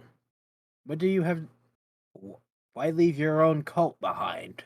I decided that I prefer to act on my own interests rather than those of my people. He's an And outcast, Felton. what is it that you really believe in? Now, that's getting too personal.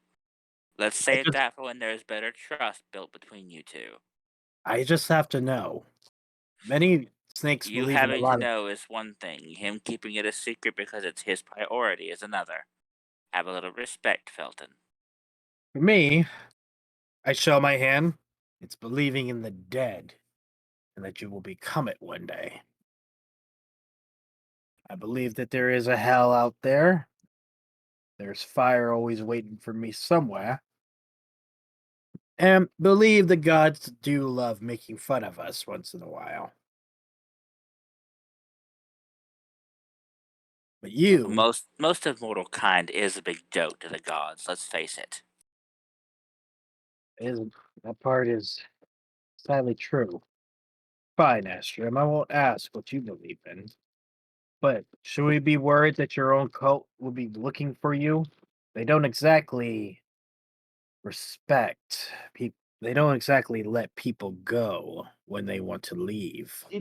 It depends on how aware they are of my status as a rogue agent, which hopefully is not at all. I've taken precautions to keep my exposure as limited as possible. You weren't close to anyone?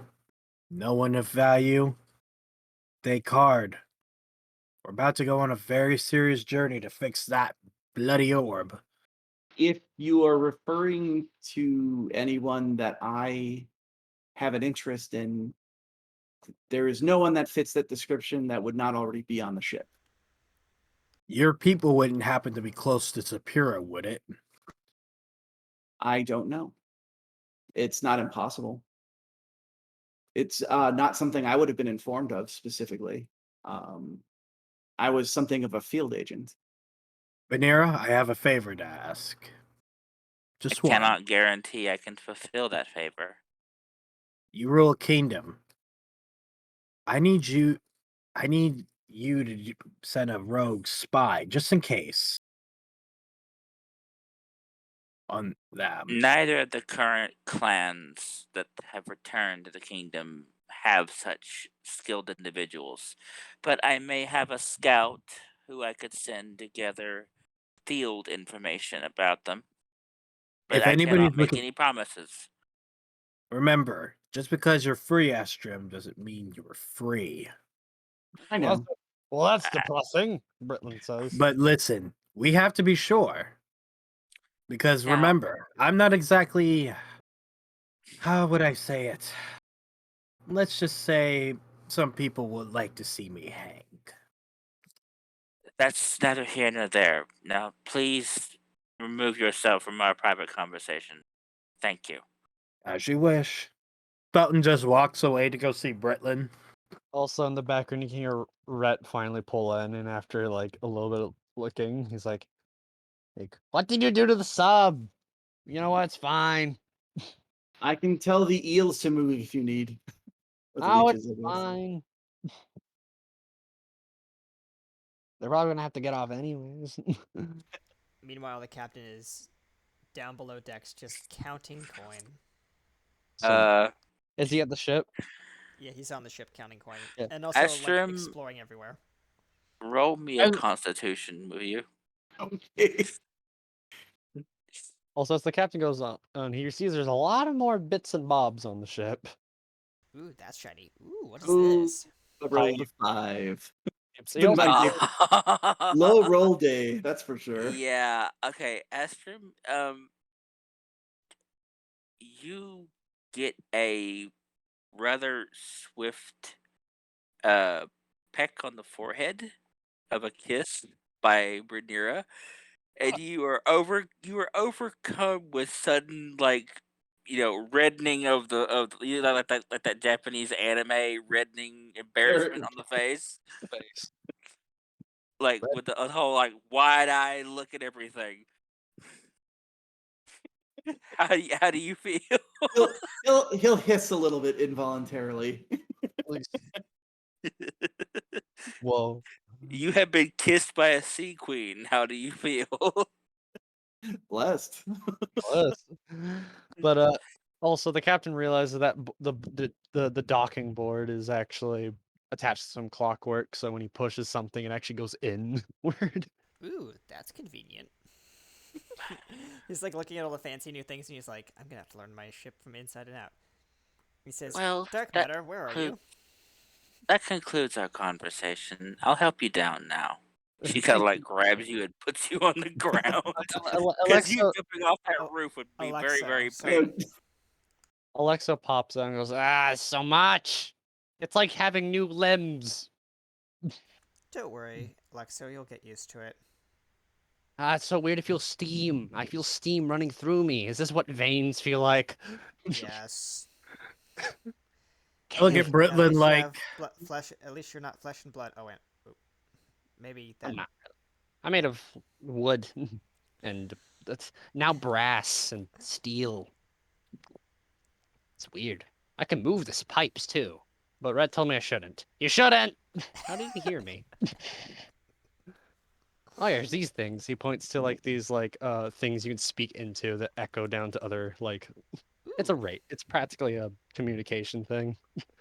He says, she shouts through one and hears she hears like an echo through the hole, and he's like, "Now that's cool." But yeah, what did you say to Britland? Sorry. I say, how do you not remember what lungs or veins or any what you felt? You really have been boned for a long time, haven't you? Well, I don't know what. Britland just goes, what makes you ask that question? Well, you act as if everything is so new to you. Well, It is weird to be dead, skin, whatever. Well, either way, I have to focus on this stuff. So much. Meanwhile, the captain is charting a course in the in the uh, well, it's kind of like a charting table, but it's very You're trying to desperately remember what Britlin put down on his map, even if you know Yeah. you should probably wait for him to bring the map. He says, "I don't know where this is. Is it over here?" He's just like cranking a wheel, You like also look on turning the the map. map over. Like I the look map at I look at Yeah. I look at the captain and I'm like, get away from there! Well, you're nowhere near the captain. You're up in the Rhett's house. Yeah. Captain's on the ship. Well, I Captain's can having fun shout. on the ship. Yeah. Well, like basically the captain, you see this is no longer a map board. It's a map dome with a bunch of cranks and stuff that lets you like turn this globe How with a little does like this X that lets you even mark where you work? want to be. Ooh, that's shiny. I like that. Like- It's As you mess around with the cranks, you see the dome I move. gotta step away now. Okay. Fair enough. and the captain's like, well, he yawns. Since like he's explored like half the ship at this point. Like 2 hours have passed, and he's like, I think I'm gonna just go lie down again. Also, your captain's quarters, it seems Rhett has actually kind of touched up too. Ooh, nice, soft, fluffy bed. As he just face plants into the bed, and he just goes to sleep. And that's, ladies and gentlemen, where we're going to have to end today's episode, Of course, unfortunately. one ending screenshot, of course, is Britlin looking at his map. How there's so many locations he needs to go, way far of anyone's thing. Then we end.